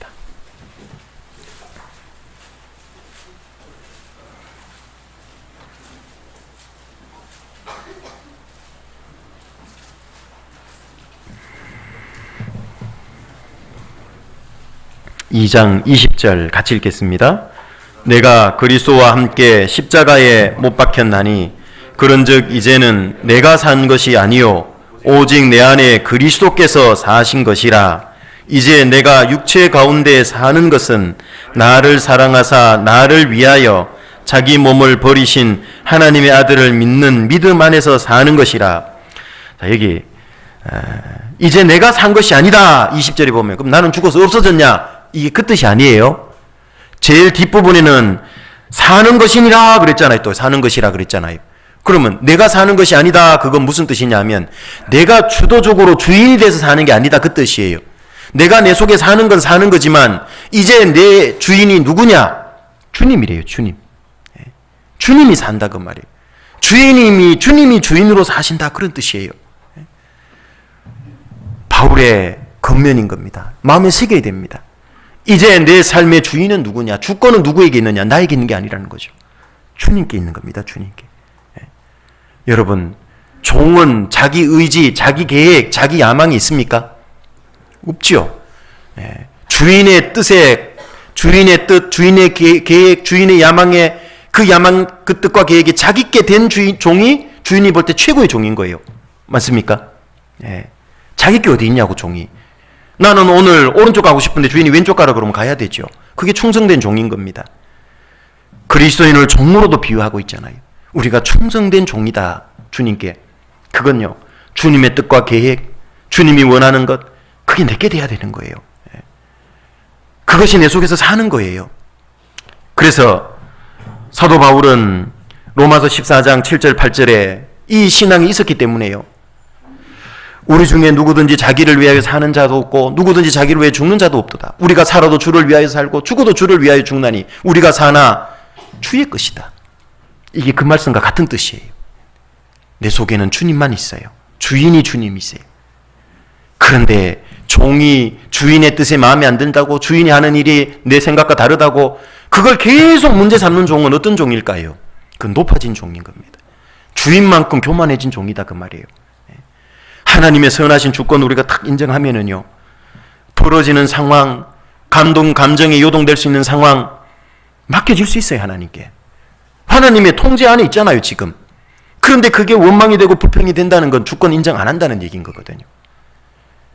우리는 정확히 봐야 됩니다. 상황에 대해서 불평하고 원망하는 것은 단순히 그 문제가 아니에요. 그 모든 상황을 주관하시는 하나님의 주권을 부인하겠다는 뜻과 같은 뜻이 돼요. 얼마나 큰 하나님 앞에 죄가 될 수 있다는 얘기인 겁니다. 그래서 하나님의 주권을 삶 속에, 모든 사건 속에 인정해 보세요. 감정이 요동 안 됩니다. 처음에는 쉽지 않습니다. 그런데 계속 하다 보면요, 크게 요동치 않다가 이제는 요동치 않고 소망이 생기는 겁니다. 딱 바뀌는 거예요. 두 번째로는 요동되지 않으려면 감정이에요. 하나님의 전지전능하신 능력도 신뢰할 필요가 있어요. 주권도 인정해야 되지만 그 주권을 인정하신 하나님은 어떤 분이라는 걸 잊지 마세요. 전지전능한 분입니다. 전지는 뭡니까? 다 아신다는 뜻이에요. 전능은 뭡니까? 못하실 게 없다 그 말이에요. 다 할 수 있다는 뜻이에요. 다 아시고 다 할 수 있는 그분이 이 상황을 주신 거예요. 그러면 기다릴 수 있죠. 잠잠할 수 있죠. 그죠? 하나님의 전지전능하심을 잊어버리니까 어때요? 요동되고 흔들리고 불안해하고 초조해지고 그렇게 되는 거예요. 전지전능하신 그분, 선하신 주권을 가지고 계신 분이 전지전능하기까지 하다는 걸 알면은요, 그 어떤 상황에서도 요동 안 된다니까요. 잠언 3장으로 가보시면은요, 잠언 3장 5절부터 7절입니다.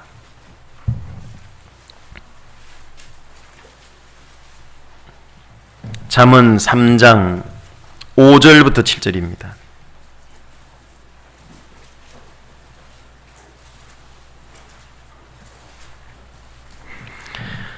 (5절부터) 7절 같이 읽겠습니다. 너는 마음을 다하여 여호와를 의뢰하고 내 명철을 의지하지 말라. 너는 범사의 그를 인정하라. 그리하면 내 길을 지도하시리라. 스스로 지혜롭게 여기지 말지어다. 여호와를 경외하며 악을 떠날지어다. 저기 선하신 주권을 가지고 계신 전지전능하신 분을 내가 인정하고 신뢰하고 믿는다면, 여기 이 마음을 다해서 여호와를 의뢰할 수 있을까요? 없을까요? 있을까요? 없을까요? 있죠. 그런데 왜 마음을 다해서예요? 다해서. 기분 내킬 때, 마음이 될 때 이런 뜻이 아니에요. 마음이 될 때 안 될 때, 언제라도 항상 그런 뜻이에요. 이게 마음을 다해서라는 것. 상황이 될 때 안 될 때, 안 될 때도, 마음이 안 될 때도 다 포함되는 얘기예요. 마음을 다하여 여호와를 의뢰하고 내 명철을 의지하지 말라. 네 명철을 의지하지 말래요. 이 명철은 영어 성경에 보면 주로 understanding이라고 주로 표현이 되어 있습니다. 이해하고 아는 것, 내가 알고 이해하는 것 도대체 얼마나 될까요? 하나님의 완전한 지식에 비유하면 얼마나 될까요? 세 발의 피라고 하는 것도 과분한 비유예요. 땅에 티끌 같다고 하는 것도 과분한 비유라고요. 하나님은 그 지능이 성경에 뭐라고 그랬죠? 무궁하시며 하나님의 IQ는 무한대라고 말씀을 하는 거예요. 그 무한대 앞에서는요, 이 세상에서 아무리 많은 숫자값을 가지더라도 그건 제로예요. 아시죠? 수학을 배운 우리 젊은이들은 아시지만 분모가 무한대면 분자 숫자값이 아무리 커도 제로예요. 제로. 없는 거다 그 말이 없는 것. 무한하신 하나님 앞에 그 무한히 지능이 무한하신 그분 앞에요. 내 명철 없는 거다 그 말이에요. 그게. 그거를 정확히 알면은 그 전지전능하신 하나님을 알면은요 의지하지 않죠. 그런데 왜 자기의 얄팍한 좁은 없는 것 같은 그 생각이 요동되냐고요. 내 생각에는 이건 틀렸고 내 마음에 안 들어. 왜 그렇게 될까요? 왜 마음이 불편해지고 감정이 자꾸 요동될까요? 전지전능하심을 이게 아는데 온전히 신뢰를 안 해요. 신뢰 안 한다고. 말로는 전지전능하심 믿는다고 하지만 실제 삶에 딱 들어가면은요, 특정 상황에 딱 들어가면 신뢰 안 해요. 자기 명철 의지한다고. 오죽 했으면 하나님이 6절에 범사의 글을 좀 인정하라 그랬잖아요. 범사에. 범사는 뭐예요? 꼭 힘들고 어렵고 큰일 내가 할 수 없을 때만 하나님을 의지해야 됩니까? 아니잖아요. 내가 할 수 있는 일도 하나님 걸 의지하면서 해야 되잖아요. 범사잖아요. 범사. 무릎범 일사 모든 일이 다 그 말입니다. 그리하면 네 길을 지도하시리라. 지도해 주세요. 내 인생의 운전대를요, 신앙의 운전대를 주님께 맡기셨습니까? 물어보면요, 구원받은 그리스도인이 NO 이런 사람 있을까요? 없을까요? 없죠. 그 사람 구원 안 받았겠죠. 그 사람은 구원받았다면 실제 잘못 안 되더라도 어떻게는 믿고 있냐면, 알고 있냐면요, 내 인생의 주인은 주님이시고 내 인생의 운전대, 신앙의 운전대는 주님께 맡겼습니다. 알고 있습니다. 이제 성장하면 점점 그렇게 살아갑니다. 그렇게 살아가야 됩니다. 아는 대로. 그런데요, 가끔 살아가다 보면요, 인생의 내 신앙 이 자동차의 운전사가 자꾸 바뀌어요. 가끔씩. 내가 보조석에 있어야 되고 운전석에는 주님이 있어야 되거든요. 어느 날 이렇게 얘기해요. 주님, 이 구간은 제가 운전해야 돼요. 잠깐만 나와봐요. 이거 이제 또 어떨 때는 보면은요, 이거는요, 주님 그쪽으로 가면 안 돼요. 잠깐 나와봐요. 이쪽으로 가는 거예요. 자기 마음대로. 그 정도면 양호하게 어떨 땐 차라리. 어떨 때는 운전석에 안 내려오는 사람도 있고요. 심지어는요, 조수석에 갔대요. 더 심각한 사람은 어떤 사람인지 아세요? 아예 조수석 가가지고 맡긴 것처럼 보이는데 안 맡긴 사람이 있어요. 예기사, 우회전에 예수님이 예기사 삼아, 예기사. 김기사가 아니고. 예수님을 기사로 부려. 사모님이 돼 있다고. 김여사가 돼 있다고, 이게.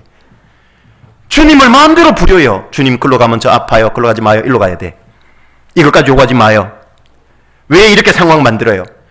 이쪽으로 오니까 이 문제가 생기지. 절로 가야지, 절로. 왜 그리스도인이 교회로 가야지, 절로 가, 자꾸. 이게 이제 사모님이 돼 있다니까, 사모님이. 어떤 사람은, 나는 내 인생 운전자 아니래. 주님께 맡겼대. 근데 잘 보면요, 사모님이요, 사모님. 예수님을 예기사로 부리고 있다니까. 예기사 한다니까. 이건 더 문제예요. 이거는 바뀔 가능성이 더 없어요. 이런 거는. 그런데요, 그 사모님이 내일 수 있다니까요. 잘 생각해 보세요. 그런가 안 그런가. 감정에 대한 설교 그렇게 해도 있잖아요.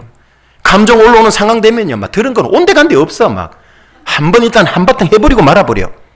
그렇게 되면 안 되잖아요. 이제 많이 배웠고 들어봤으면 이제는 좀 신앙에 성장해야 되는데, 그 중에 한 분야가 감정적인 요소. 이건 아주 중요한데요. 이건 평소에 들으면요, 목사님 왜 감정 얘기를 9번이나 해 그럴지 몰라도요, 실제 항상 신앙 문제 걸리는 건 감정이에요. 육신의 감정. 들어갔다 하면 그 부분이에요. 일하는 게 마음에 안 들어가지고 삐지고 싸우고, 내가 봉사하는 거에 대해서 누가 한마디 하면 성질 확 다 내버리고, 나 봉사 안에 때려쳐버릴게, 이런 생각이 순간 올라와. 순간. 왜? 훈련이 안 돼서 그래요. 이제는 말씀 갖고 계속 자기 말씀 훈련하고 다스리고, 이 감정을 어떤 쪽으로 쓸 거냐, 주님과 공감하고 행자매 공감했죠. 좀 기억 안 나가더라 들었던 말씀 우리 저 밴드에 올라가 있으니까 다시 한번 다 들어봐요. 좀 다 들어보시라고. 내가 감정에 특히 약한 사람이다. 나는 감정이 특히 요동 잘 되는 스타일이다. 저 원래 이런 사람이니까요. 뭐 냅두세요. 그러지 말고 뭐 우리는 냅둬야지 어떡하겠어요. 그런데 주님은 안 냅둔다니까요. 그 고친다니까 그거를요. 예. 빨리 안 고치면은요 주님이 세게 고친다고 그럼 아파요. 부드러울 때 싹 주님이 꺾을 때 꺾여야지요. 그게 버티면요 굵어지면 꺾으면 부러지는 일이 있어요. 주님은 부러뜨려서라도 꺾는다고. 그쪽으로 가면 안 되면 빨리 꺾여야 되는 게 맞지요. 그래서 여기 하나님의 전지전능하심을 인정하는 사람은요 범사의 주님을 인정할 수 있어요. 그 사람 요동 안 되는 거죠. 구약 아모스 9장으로 가보세요.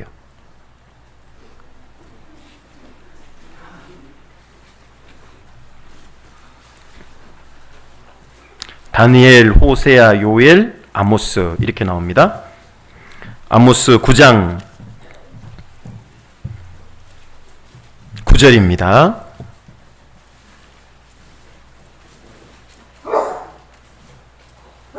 장 9절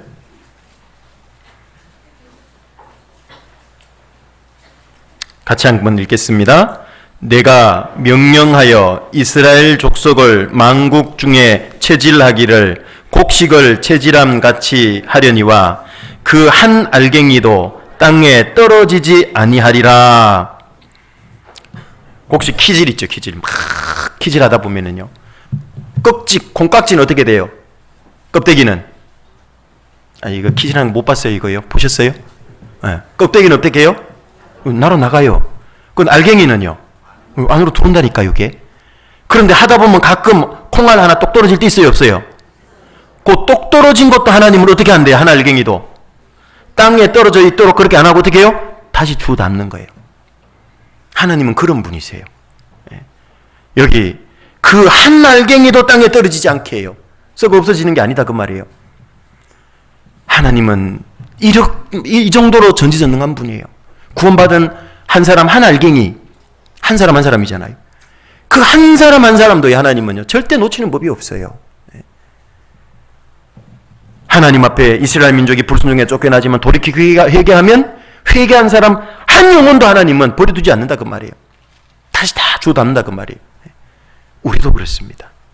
전지전능한 분은요 한 알갱이 같은 사람도 놓치지 않는다 그 말이에요. 내 상황을 놓치겠냐 그 말이에요. 하나님이. 마태복음 10장 42절에는요 하나님은 그리스도인의 지극히 작은 선행도 잊지 않는다 그랬죠. 누구든지 제자 이름으로 소자 중에 냉수 한 그릇이라도 대접하는 사람은 어떻게 해요? 그 상을 잃지 않잖아요. 냉수 한 그릇도 하나님은 지켜보고 있다는 얘기야. 다 아신다 그 말이에요. 전지전능한 분은. 거기에 대해서 전부 갚아주는 겁니다. 전부. 고로 내가 정말 이해 안 되는 상황이 벌어지고 애매한 고난을 받고 속도 상하고 문제에 걸리는 상황이 있어요. 그러더라도 잠잠히 그 자리를 지키고 기다리는 겁니다. 자기 할 일 묵묵히 하면서. 그러면요 하나님이 결국은 다 해결해 줘요. 문제가 될 만한 것들 다 정리해 가고요. 기다리면 돼요. 왜 빨리 안 되냐고. 내 시간대와 하나님 시간대가 다를 뿐인 거예요. 하나님은 악을 용납하는 분이 아닌 겁니다. 진짜 주변에 벌어진 게 악이라면 하나님이 다스려 가요. 맞죠? 그런데 반대로 내가 잘못된 모난 걸 고치려는 거라면 내가 안 바뀌면 안 바뀌어요. 그 상황이. 내가 바뀌어야 바뀌는 거지 그게. 왜? 주변 사람 문제가 아니고 내 문제거든. 하나님은 내 문제 고치려고 주변 사람 지금 들어쓰고 있는데 정작 자기는 주변 사람 문제만 자꾸 삼고 있어요. 언제 그게 끝나겠어요? 하나님은 고쳐질 때까지 더 문제 준다고. 그러면서 본인은 자기를 계속 합리화하죠. 내가 이렇게 된 것은 주변 사람 때문에 그래. 뭐 때문에 그래. 누구 때문에 그래. 하나님 앞에 가보세요. 천만의 말씀입니다. 그때 그건 네 잘못된 신앙의 모난 부분을 고치려고 그런 거였다. 너는 끝까지 남 탓만 하고 하나님 탓만 하더라. 고개를 들 수 있을까요?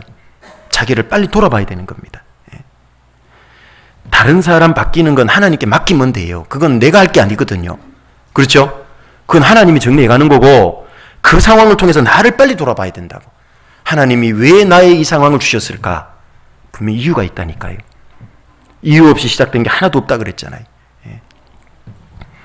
이사야서 40장으로 가보시면은요 절대 이런 생각 품지 말래요. 하나님이 이사야서 40장 27절입니다. 이사야서 40장 27절입니다.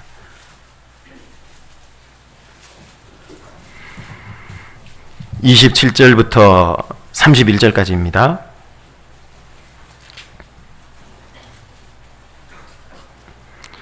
야곱아, 내가 어찌하여 말하며 이스라엘아, 내가 어찌하여 이르기를 내 사정은 여호와께 숨겨졌으며 원통한 것은 내 하나님에게서 수리하심을 받지 못한다 하느냐?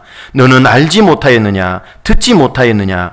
영원하신 하나님 여호와 땅끝까지 창조하신 자는 피곤치 아니하시며 곤비치 아니하시며 명철이 한이 없으시며 피곤한 자에게는 능력을 주시며 무능한 자에게는 힘을 더하시나니 소년이라도 피곤하며 곤비하며 장정이라도 넘어지며 자빠지되 오직 여호와를 앙망하는 자는 새 힘을 얻으리니 독수리의 날개치며 올라간 같을 것이요 다른 박질하여도 곤비치 아니하겠고 걸어가도 피곤치 아니하리로다. 이스라엘에게 말씀하시기를요, 하나님, 야곱아, 하나님께서 네가 어찌하여 말하며 이스라엘이 네가 어찌하여 이르기를 내 사정은 여호와께 숨겨졌고 원통한 것은 내 하나님께 수리하심을 받지 못한다. 왜 그렇게 생각하냐 그 말이에요. 하나님께 내 사정은 숨겨져 있다. 하나님이 모르시는가 보다. 모르시기니까 이런 일이 있지. 모르시니까 이걸 수리 고쳐주지 않지. 착각 말라 그 말이에요. 하나님 왜 이스라엘에게 그렇게 어려운 상황을 주셨느냐. 이스라엘을 고치려는 거였어요. 오히려 신앙 우상숭배 바로 버리고 하나님 앞에 신앙을 바로 세우려는 거였다고. 이스라엘의 신앙을 위해서 하나님이 고난을 주시는 거거든요. 아시리아 유수, 바벨론 유수, 포로로 끌려가게 하는 거거든요. 하나님이 안 계셔서 벌어지는 상황이 아니거든요. 계시기 때문에 벌어진 상황이거든요. 오히려. 그런데 그 하나님의 뜻을 모르면 어떻게 돼요? 왜 하나님은 이렇게 했을까? 우리는 원통해, 고침 못 받네, 억울해, 이해가 안 돼, 이렇게 된다 그 말이에요. 오히려 반대였는데 너는 알지 못하였느냐 듣지 못했냐 이스라엘아. 너 하나님 안 배웠냐 그 말이에요. 어떤 하나님을? 하나님은 영원하신 분이다. 그 말은 뭐예요? 영원히 계시고 과거에도 계시고 이제도 계시고 미래도 계시고 영원히 앞으로도 계실 분이에요. 그러면 이 상황에 하나님이 안 계신 거냐? 하나님이 죽어서 없어지신 거냐? 아니다 그 말이에요. 영원하신 분은 계속 존재하는 거예요. 지금 한순간도 없어지는 때가 없다 그 말이에요. 단 1분 1초도 하나님의 공백 사태는 없어요. 인간 역사 속에 내 신앙 속에 하나님의 공백 기간은 없다 그 말이에요. 그게 영원하신 하나님이에요. 맞습니까? 이 전지전능한 분의 속성은 첫 번째 영원한 거 영원. 그러니까 단 한 번도 내 상황에 대해서 놓치는 법이 없어요. 공백 기간이 없다니까요. 두 번째요, 여호와 땅끝까지 창조하신 자예요. 창조를 통해서 전지전능한 걸 나타냈잖아요. 이 우주 만물을 만들기 위해서는 수많은 법칙, 물리법칙, 상수들, 어마어마한 지식이 필요하고 그걸 만들 능력이 필요하다 그 말이에요. 전지전능한 창조주임을 너 잊었냐? 그 얘기하고요. 그분은 피곤치 않는 분이고 곤비치도 않고 하나님은 능력은 무한하다 그 말이에요. 피곤하고 곤비하다는 건 뭐예요? 소년이라도 그렇게 된다 그랬잖아요. 소년이 가장 혈기왕성할 때니까 좀처럼 피곤과 곤비를 안 느끼지만 그럼에도 불구하고 느낀다 그 말이에요. 왜? 인간 한계가 있어요. 하나님은 피곤치 않고 곤비치 않다는 말은 뭐예요? 하나님의 능력은 절대로 줄어드는 법이 없어요. 쓴다고 줄어드는 게 아니에요. 쓴다고 체력이 딸리는 게 아니다 그 말이에요. 무한한 능력을 가지고 있는 분이다 그 말이에요. 무한한 능력. 그리고 명철이 한이 없대요. 하나님 IQ는 무한하다니까요. 지능은 무궁하다니까요. 한이 없는 분이에요. 그분은 어떤 분이냐? 29절에 피곤한 자에게는 능력을 주시며 무능한 자에게는 힘을 더해 주시는 그분이다 그 말이에요. 이분을 어떻게 해야 되냐? 31절에 그 오직 다른 길은 없어요. 오직 여호와를 앙망하라. 이 전지전능한 하나님을 우러러앉자 하나님을 우러러보고 바라라 그 말이에요. 아까 다윗이 했던 얘기와 똑같은 얘기 아닙니까? 이사야 선지자 얘기도. 이 성경을 다 요약해보면 다 그 얘기예요. 신앙생활 어떻게 하면 잘합니까? 선하신 주권을 가진 전지전능 하나님을 온전히 바라보고 의뢰하라. 그 얘기입니다. 성경은. 그 사람 신앙생활 잘한다 그 말이에요. 그걸 다양하게 설명해 놓은 겁니다. 우리가 그걸 놓치는 순간은요, 우리는 절망하고 원통해하고 그 감정에 붙들리고 휘둘리고 휘청휘청하는 거예요. 31절에 보면요, 오직 여호와를 앙망하는 자는 새 힘을 얻는다. 새로운 힘을 얻어요. 어떤 힘이냐? 이 셋자가 성경이 말하는 새하늘과 새 땅 할 때 이 셋자는요, 우리가 말하는 새와 달라요, 개념이. 셋자 나왔네? 이거하고 다른 개념이에요. 성경이 말하는 새하늘 새 땅 할 때 그 셋자는요, 의미가 달라요. 우리가 말하는 새다 그 말은요, 시간적으로 새로운 거예요. 형태적으로 새로운 거예요. 예를 들면 신차가 나왔다 그 말은요, 옛날보다 다른 때, 또 형태 모양이 달라요. 그죠? 그러나 형태 모양은 다르지만 근본적인 물질은 똑같은 거예요. 그게 맞죠? 그런데 성경이 말하는 새하늘과 새 땅은요, 물질 자체가 달라져요. 그게 새하늘과 새 땅인 겁니다. 이 세상에 존재하지 않는 물질들이에요. 대표적인 게 성삼위 하나님이에요. 이상하죠? 같은데 달라. 그런 물질이 있습니까? 우리 시대에? 없습니다. 하나님은 그런 분으로 존재해요. 영으로. 천국에 가면 그런 상상할 수 없는 물질로 만들어져 있다고. 예수님도 마찬가지죠. 부활하실 때 먹어도 상관없고 안 먹어도 상관없는 몸. 맞지요? 그냥 벽을 통과하는 몸. 그런 물질이 있냐고. 지금 없잖아요. 근데 천국에는 그런 물질이 있어요. 이 세상에 속해 한 100개가 조금 넘는 원소에는 그런 물질이 없어요. 그걸로만 구성되어 있거든요. 불완전하고 일시적인 세계이기 때문에 그래요. 근데 완전한 천국에 들어가면요, 물질 자체가 달라지는 거예요. 불완전한 물질이 완전한 물질, 그걸로 만든다고 생각해 보세요. 지금은 중력의 법칙에 우리가 지배받아서 못 날아다니잖아요. 천국 가서는요, 날아다니는 몸으로 만들면 어떻게 할 거예요? 그럼 날아다니는 겁니다. 전혀 달라지는 거예요. 우리가 하나님을 앙망하면요, 인간이 주는 음식을 먹어서 얻는 세임하고는 다른 의미예요. 오직 여호와를 앙망하면 하나님이 주는 그 세임을 받아요. 그 사람은요, 끝까지 주님 앞에 살아갈 수 있는 거예요. 힘있게. 그게 가능할까요? 가능하죠. 히브리서 11장의 믿음의 선진들은 항상 여호와를 앙망해서 그 세임으로 끝까지 달려간 거예요. 심지어는 톱에 잘려도 그 힘으로 끝까지 견딘 거예요. 목이 잘려도 그 힘으로 끝까지 견딜 수 있었던 거예요. 그게 인간 자기 바울에서 나오는, 인간 이사야에서 나오는 힘이 아니었다니까요. 하나님 주시는 그 세임 때문에 순교의 길을 기꺼이 걸어가는 겁니다. 우리도 그 세임을 받을 수 있다니까요. 그런데 여호와를 앙망 안 해. 그럼 어떻게 될까요? 못 받아요, 그거. 끝까지 자기 의지예요. 자기 감정, 자기 생각에 붙들려 살아요. 그 사람은 자기 감정에 지배받아요. 그 힘에 지배받는다고. 이 새 힘은 절대 못 받습니다.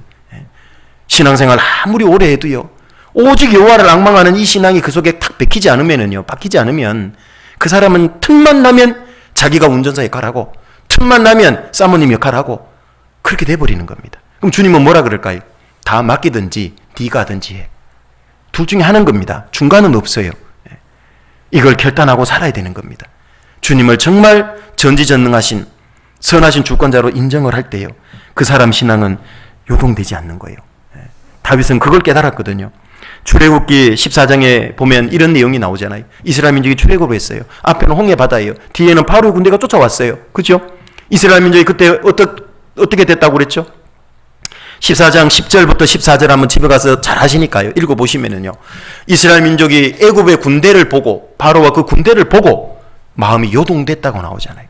앞에는 홍해바다고 꼼짝달싹 못해요. 마음이 요동됐다고 그러죠. 이 모세에게 뭐라고 원망을 했습니까? 애굽에 매장지가 없어서 우리를 이 광야에 끌고 나와서 죽이려 하냐, 그렇게 원망을 했어요. 그건 그것도 하나님에 대한 원망이에요. 신앙이 다 엎드러졌어요. 무너져 버렸다고. 그 열 재앙 내려서 마지막에 장자 중에 이런 재앙 때문에 이스라엘이요 나왔잖아요. 나올 때 어떻게 나왔습니까? 이 애굽 사람들에게 요구하는 금은 폐물은 다 받아 나왔다 그랬죠. 맞죠? 금가락지, 금팔찌 달라 그러면 다 줬어요. 그냥 어마어마한 징계를 받았기 때문에 빨리 나가라고 요구하는 대로 받아왔어요. 애굽 사람에게 당당히 나온 거예요. 말하자면 그 하나님의 열 재앙을 통해서 능력을 본 이스라엘이요, 이제 홍해 앞에서 애굽의 군대 보고 마구마구 요동돼요. 그때 모세가 뭐라고 얘기합니까? 다른 말 안 했죠. 너희는 가만히 있어서, 가만히 있으라 그 말이에요. 그냥 요동되지 말고. 그 위치에 할 거 없어요. 지금은 이스라엘 민족이 할 게 없잖아요. 뭘 하겠어요 거기서.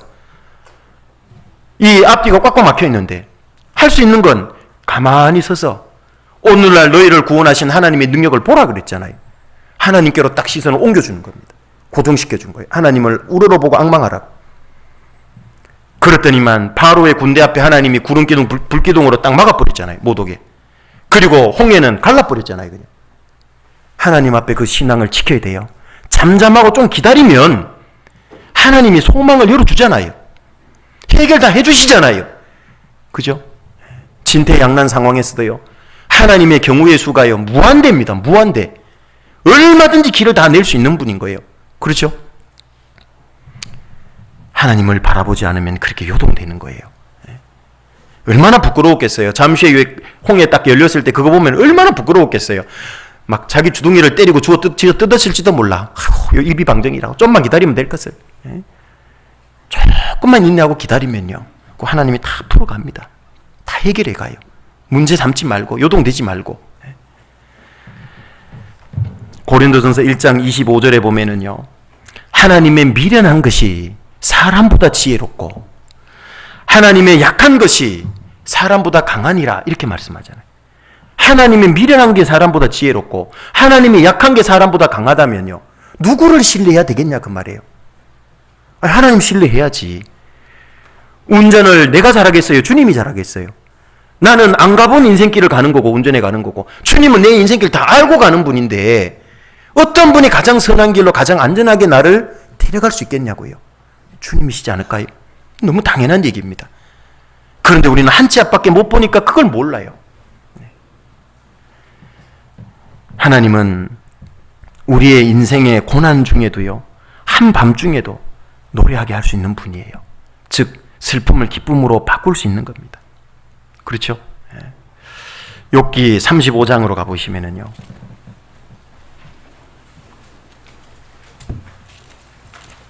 욥기 35장 10절입니다.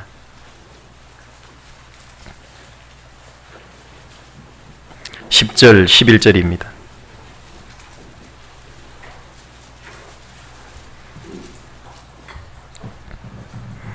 욥기 35장 10절 11절입니다. 네. 찾으셨으면 같이 읽겠습니다. 나를 지으신 하나님 곧 사람으로 밤중에 노래하게 하시며 우리를 교육하시기를 땅의 짐승에게 하심보다 더하게 하시며 우리에게 지혜 주시기를 공중의 새에게 주심보다 더하시는 이가 어디 계신가 말하는 자가 한 사람도 없구나. 내 신앙 속에 이런 모습이 있으면 안 되잖아요. 그러죠? 이 하나님을 늘 말해야 되잖아요. 인정해야 된다는 거잖아요. 인식해야 된다는 거잖아요. 나를 지으신 하나님 곧 사람으로 밤중에 노래하게 하시며, 인생의 밤중이 뭐예요? 고난, 어려움, 절망. 거기에도 노래하게 해요. 왜? 묵묵히 그 가운데 기다리고 잠잠하고 있으면요, 아까 소망의 문을 열어주거든요. 노래하게 하는 겁니다. 우리를 교육하시기를 땅의 짐승에게 하심보다 더 많이 해요. 여러분, 하나님이 짐승도 교육한다는 거 아세요? 오늘 처음 듣는 분도 계실 겁니다. 하나님이 짐승도 교육해요. 어떻게 교육합니까? 이 땅에서 살아가는 지혜를 그 속에 넣어줬다고 말이에요. 가르쳐준 거예요. 집회 때 들어보셨잖아요. 배짜기 새는 배를 짜가지고 둥지를 만들게 하고, 그렇죠? 하나님은 그 교육, 이 뻐꾸기는 다른 새의 둥지 알을 다 까게 하고, 그 뻐꾸기 새끼는 눈도 안 떨어지는데 다른 새의 알을 다 밀어내게 하고, 그 지식을 누구에게 받았냐 그 말이에요. 하나님은요, 새 한 마리도 교육해요. 짐승을 교육한다 그 말이에요. 그 속에 지식을 넣어놨다 그 말이에요, 하나님. 그러면 하물며 너희일까 보냐, 이 믿음이 적은 자들아. 마태복음 6장에 그렇게 말씀하시죠. 우리를 교육 안 하겠냐 그 말이에요. 필요한 걸 가르쳐 주시지 않겠냐 그 말이에요. 하나님은 내가 어렵고 힘들 때 필요한 걸 교육해 주십니다. 깨닫게 해주시고 지혜를 주신다 그 말이에요. 우리에게 지혜 주시기를 공중에 새에게 주심보다 더하시는 이가 어디 계신가 말하는 적 없다. 새는요, 철새는 철마다 이동하고 자기의 길을 다 알아가요. 그 지식이 있잖아요. 하나님이 줬거든요. 그 철새에게 길을 명하고 연어에게 길을 명하고 고향으로 돌아오게 하고, 그 지식을 주신 하나님이 구원받은 그리스도인에게 어렵고 힘든 상황 가운데 길을 가르쳐 주지 않겠냐 그 말이에요. 교육하지 않겠냐 그 말이에요. 하고 말고 더 많이 가르쳐 준다 그랬잖아요. 우리는 그걸 신뢰할 필요가 있습니다. 하나님은 전지전능한 분이시라 나에게 가장 필요한 걸 주시는 분이에요. 심지어는 인생의 가장 절망에서도요, 나를 건져 올릴 수 있는 분이고, 방 가운데서도 노래하게 할 수 있는 분이에요. 잘 아시는 대로 요한복음 11장에 보면 인생의 가장 어두운 밤이 뭡니까? 죽음이라고 보통 얘기하죠. 이 나사로의 죽음, 많은 유대인들이 슬퍼했어요. 마르다와 마리아도 슬퍼했어요. 일부러 주님은 이 나사로가 죽기까지 기다렸다고 그러잖아요. 내 형제 나사로가 잠들었다, 드디어 가자, 죽었다 그 말이에요. 거기서 절망하고 우는 사람들에게 가서 그들의 절망과 눈물을 뭘로 바꿨습니까? 기쁨으로, 환희로 바꿔놔버렸잖아요. 나사로를 살려내버리잖아요. 주님에게는 그럴 능력을 갖고 있는 분이에요. 그분이라면 나의 가장 절망적인 이 상황이라 할지라도 하나님은 그걸 바꿀 수 있는 분이라는 거예요. 얼마든지 고칠 수 있는 거예요. 노래하게 할 수 있는 분이에요. 그렇다면 요동될 필요 없잖아요. 예. 세 번째로 감정이 요동되지 않기 위해서는요, 바른 영안을 갖는 게 필요해요. 영적인 눈. 이 바른 영안이 아주 중요합니다.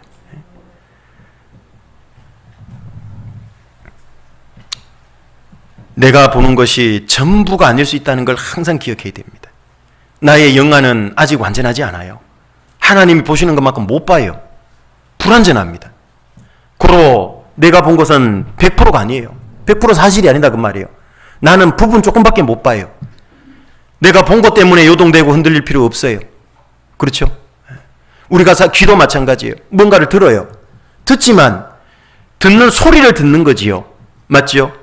히어링하고 리스닝은 달라요. 도대체 저 사람이 뭔 의도로 저 말하는가를 들어야 되는데 그걸 다 못 들어요. 이 귀가. 소리는 100% 들어낼지 몰라도요, 그 소리 속에 담겨있는 의미는 다 못 이해해요. 못 들어요. 그러니까 많은 의사소통에 문제가 생기는 게 그런 거예요. 소리는 들었는데 오해를 해버리는 거예요. 이 귀도 불완전하다는 걸 아셔야 된다고. 그 속에 담긴 소리는 못 듣는다니까요. 파장, 파동으로서의 소리밖에 못 들어요. 우리는 필연적으로 불완전해요. 잘 아시는 대로 골로새 1장 16절에 보면은요, 하나님은 보이는 것과 보이지 않는 것 만들었다 그랬는데 어떤 게 더 많대요? 보이지 않는 게 더 많아요. 보이지 않는 게 더 많기 때문에 본 거 가지고 함부로 판단하고 그러면 안 돼요. 그러면 이 영적인 영안을요, 좋게 만들어야 돼요. 어떻게? 세 가지로. 첫 번째는 영적 시선의 문제예요. 영적 시선은 하나님께만 고정해야 돼요. 앞에 쭉 말씀해왔던 거 일맥상통하죠? 잠잠히 하나님만 바라라. 내 영적 시선은 어디에 지금 고정되어 있는가 잘 생각해 보세요. 하나님께 딱 고정되어 있어야 돼요. 항상 그 얘기만 하잖아요. 하나님께 시선을 고정하라. 하나님께 시선이 고정 안 되면 요동되고 흔들려요. 정말 절박하고 힘든 상황에서도요, 우리는 상황 보기가 쉬워요. 요동되기가. 상황 보면 요동돼요. 근데 하나님 딱 바라보고 있으면은요, 요동이 안 되는 거예요. 그 훈련이 돼야 됩니다. 크게 요동하다가 이제 요동 안 되는 걸로 나가요. 시편 42편으로 가보셔요. 시편 42편 1절입니다.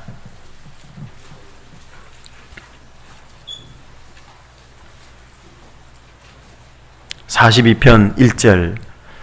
하나님이여, 사슴이 시냇물을 찾기에 갈급한 같이 내 영혼이 주를 찾기에 갈급하나이다. 이 사슴은요, 물을 먹지 않으면 죽을지도 몰라요. 물이 너무 지금 먹는데 죽기 직전인데 갈급하다는 걸 안 먹으면 죽을 것 같은 상황. 얼마나 절박하고 힘든 상황이에요. 이 시편 42편의 기자는 그런 상황이다 그 말이에요. 사슴이 시냇물을 찾기에 갈급한 같이 내 영혼이 주를 찾기에 갈급한 상황이에요. 5절입니다. 내 영혼아, 내가 어찌하여 낭망하며 어찌하여 내 속에서 불안하여 하는고, 너는 하나님을 바라라. 그 얼굴의 도우심을 인하여 내가 오히려 찬송하리로다. 그런 그 상황에서조차도 우리는 뭘 해야 되느냐? 하나님을 바라야 돼요. 정말 목숨이 왔다 갔다 하는 위협을 받는 그 상황조차도 상황 바라보지 말고 하나님을 바라봐야 돼. 상황 바라보면 낭망해지고 불안해지고 이런 감정이 요동되고 휩쓸리는 겁니다. 그때조차도 하나님을 바라보는 훈련을 해야 돼요. 한 번에 안 되고 두 번에 안 되더라도 계속 노력하고 반복하는 겁니다. 경건의 이기를 연습하라는 말씀대로 계속 해야 돼요. 한 번 설교 들었다고 되겠습니까? 안 것과 실제 행하는 건 다르잖아요. 계속 해보는 겁니다. 하면서 차차 배워가고 알아가는 겁니다. 그 하나님을 바라면 어떤 일이 있느냐? 그 얼굴의 도우심을 인하여 내가 오히려 찬송하리로다. 그 얼굴의 도우심. 그 얼굴은 누구 얼굴이냐? 내 얼굴이 아니에요. 그 얼굴의 도우심은 쉽게 번역하면 그분의 얼굴의 도우심. 하나님이 내 문제에 대해서 얼굴을 돌리고 본다 그 말이에요. 그 말은 무엇일까요? 집중해서 도와주고 함께 하게 하고 능력을 더해준다는 얘기입니다. 그분의 얼굴에 도우심을 내고 오히려 찬송하리로다. 기가 막히고 절박한 상황 속에서도요, 하나님 딱 바라보면요, 하나님이 나를 딱 바라보는 거예요. 도와주시는 거예요. 그래서 하나님의 얼굴이 나를 향하면 나는 어떻게 되냐? 11절입니다.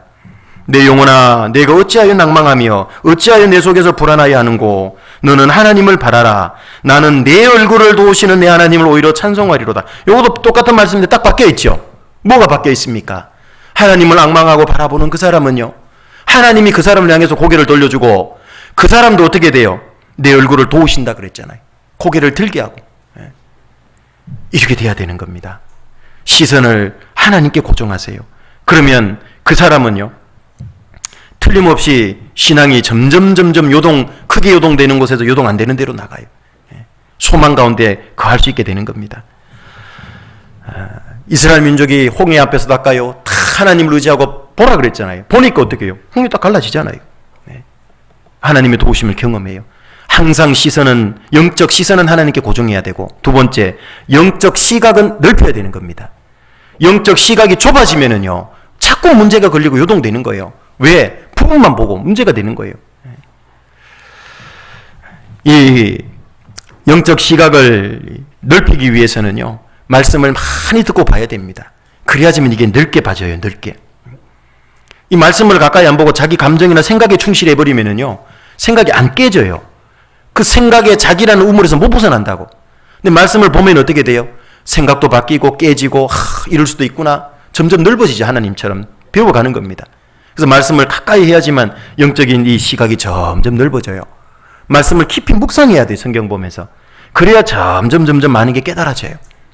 영적 시각은 넓혀야 되는 겁니다. 잠언 18장 13절에도 사연을 듣기 전에 대답하는 자는 미련하여 욕을 당하느니라.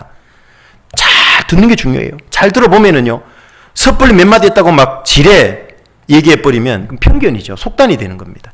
많이 들어봐야 제대로 된 시각을 가질 수 있게 돼요. 로마서 10장 17절에도 들음의 중요성을 얘기하죠. 믿음은 들으면서 난다잖아요. 들음은 그리스도의 말씀으로 말미암았대잖아요. 말씀을 잘 들어야지만 점점 제대로 된 믿음, 넓은 시각을 갖는 겁니다.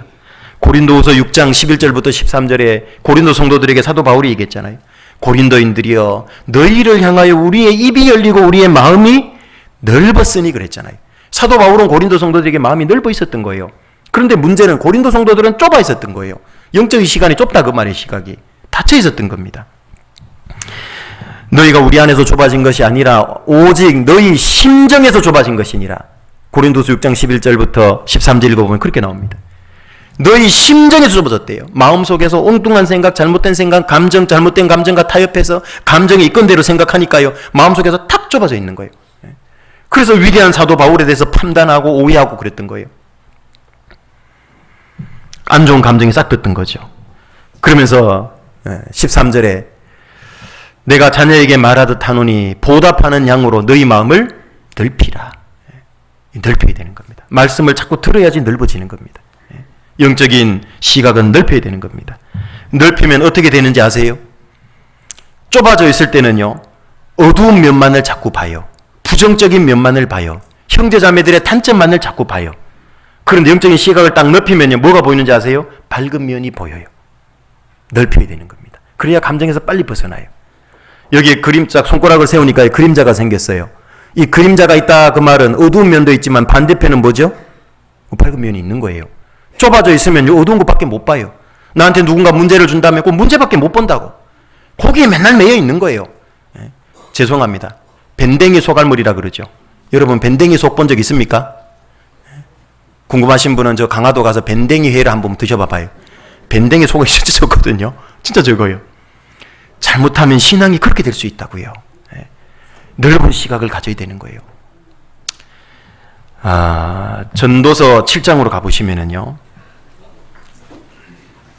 전도서 7장 14절입니다. 전도서 7장 14절입니다.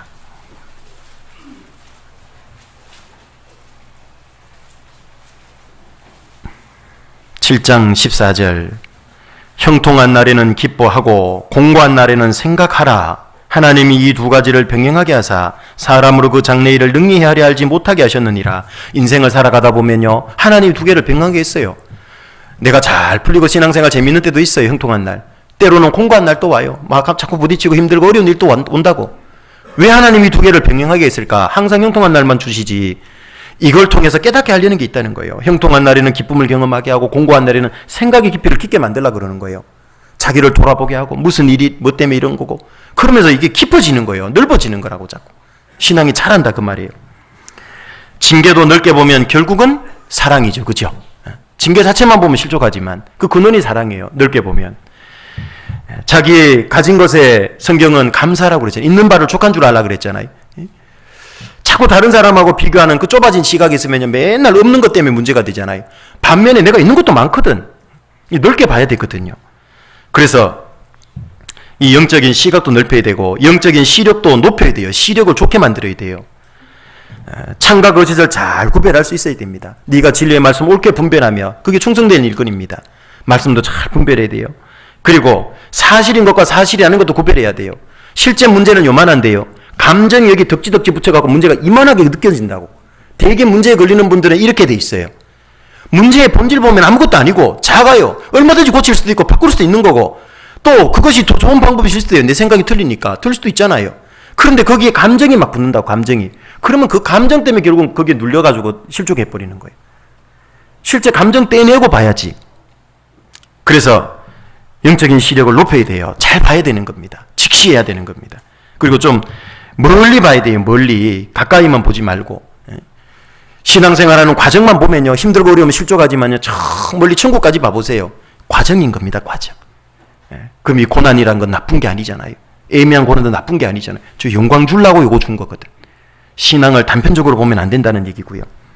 그리고 네 번째로는요. 육신의 감정이 요동되지 않으려면요. 바른 생각을 갖는 것도 중요해요. 잘 아시는 대로 잠언 23장 7절에 보면 대저 그 마음의 생각이 어떠하면 그 위인도 그러한즉 어떤 생각하느냐에 따라서 그 사람이 결정돼 버려요. 그 생각을 잘 해야 돼. 그래서 아까 영안을 좋게 하면은요. 이 생각이 자꾸 바뀌도록 돼 있는 거예요. 그래서 시선을 하나님께 고정하고 자꾸 넓히고 또 멀리 보고 이렇게 되면은요. 이 마음이 생각이 좋아지도록 돼 있어요. 그렇게 되면 그 사람 마음 좋아지고 생활도 점점 좋게 되는 겁니다. 시편 30편 4절 5절에 보면은요. 5절에 보면 그 노여움은 잠깐이요 그 은총은 평생이로다. 저녁에는 울음이 기숙할지라도 아침에는 기쁨이 오리로다. 여기 저녁에는 울음이 기숙할지라도 아침에는 기쁨이 온대요. 그러면 저녁만 놓고 보면 실족하겠죠. 그죠? 그런데 조금 더 멀리 봐보세요. 뭐가 있죠? 아침이 온다니까. 저녁이 깊다는 말은. 맞죠? 그럼 그거 견디고 이길 수 있는 거예요. 지금은 어둠이지만 어때요? 힘들지만 참 묵묵히 그 자리 지키고 있으면은요. 어때요? 그 빛이 온다니까요. 가끔 이제 선교 때문에 다른 나라로 멀리 이렇게 스페인을 가다 보면은요. 항공기 앞에 화면에 뜨는 게 있어요.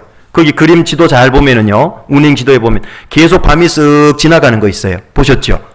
그 밤이 어느 지역이고 낮이 어느 지역인지를 보여줘요. 그게 쭉. 근데 항공기 타고 계속 밤 쪽으로 가면 어떻게 될까요? 그 계속 밤이요, 그 사람. 그 나중에 반대로 낮 쪽으로 오면요. 좀 있으면 밝아진다 그 말이에요. 구원받은 그리스도인이 엉뚱한 쪽으로 어두운 쪽으로 계속 마음을 쓰면 그 사람 계속 어둠이에요. 못 벗어난다고 빨리 빛 가운데로 싹 와야 돼요. 머지않아 빛이 있다는 걸 기억해야 되고요. 다섯 번째로는 세상은 지나가는 거예요. 지나가는 거예요. 이 상황이 계속 영원히 간다고 하면 못 견딜 거예요. 그러나 이게 지나가는 거예요. 지나가는 거. 시간이 없어서 빨리 말씀을 못 찾는데요. 전도서 7장 한 곳만 더 보고 여기만 찾죠. 전도서 7장 29절입니다. 전도서 7장 죄송합니다. 고린도전서 7장 죄송합니다. 바빠서 말이 막 헛나와요. 오늘 이거 다 끝내야 돼가지고 죄송합니다. 다음부터는 이제 감정 얘기 그만하려고 이제. 고린도전서 7장 29절부터 보시면 29절부터 31절입니다. 제가 읽겠습니다. 형제들아 내가 이 말을 하노니 때가 단축하여 진고로 이후부터 안에 있는 자들은 없는 자같이 하며 우는 자들은 울지 않는 자같이 하며 기쁜 자들은 기쁘지 않는 자같이 하며 매매하는 자들은 없는 자같이 하며 세상 물건을 쓰는 자들은 다 쓰지 못하는 자같이 하라. 이 세상의 행적은 어떻게 해요? 지나가요. 두 가지가 강조되어 있습니다. 첫 번째, 때가 단축해졌다. 뭡니까? 주님 오실 때가 가까워요. 세상 끝날이 가까워오고 있다고 성경은 말씀하고 있는 거예요. 이 말씀 기록되고부터 1900년이 더 가까워졌어 지금. 맞죠? 그리고 이 세상 행적은 지나가는 거예요. 이 또한 지나가리라. 지나가는 거예요. 그러니까 이 상황 이해 안 되고 문제된다고 거기서 걸리고 자빠질 필요 없어요. 다 지나가는 겁니다. 때가 되면 하나님이요 다 지나가게 해요. 그리고 마지막 6번째로는 그런 이제 감정이 요동되는 상황이 딱 왔을 때는요, 영어로 why 대신에요 what을 생각하세요. 왜 대신에 무엇을 생각하라는 뜻입니다. 왜 이런 걸 주셨냐고. 그게 아니라요, 하나님 무엇을 주시려고 이걸 허락하신 겁니까? 이 상황을. 그걸 잊어버리지 마세요. 하나님이 나에게 모든 것이 만물이 인한분이다 그랬죠. 어떤 사건도 하나님으로부터 온 겁니다. 그렇다면 우리가 가져야 될 생각은 왜가 아니라요, 하나님 이걸 통해서 우리에게 무엇을 주시려고 그럽니까? 그 사람 요동 안 됩니다. 잊지 마시고 한 6가지 말씀드렸습니다. 기도하겠습니다. 은혜로우신 아버지 하나님, 감사를 드립니다. 아직도 저희에게 주님을 위해서 살 수 있는 기회를 주시고 우리의 신앙을 더욱 변화시키고 고치고 성장할 수 있도록 시간과 여건을 주신 것 감사를 드립니다. 이제 남은 2달 주님 앞에서 감정적으로 우리의 신앙에 부족한 것들 잘 정리하게 하시고 좀 더 성숙한 모습으로 내년을 맞이할 수 있도록 인도해 주시기를 원합니다. 우리 양주교회 모든 성도들이 감정에 있어서 장성한 자가 다 될 수 있도록 인도해 주옵소서. 예수님 이름으로 기도드립니다.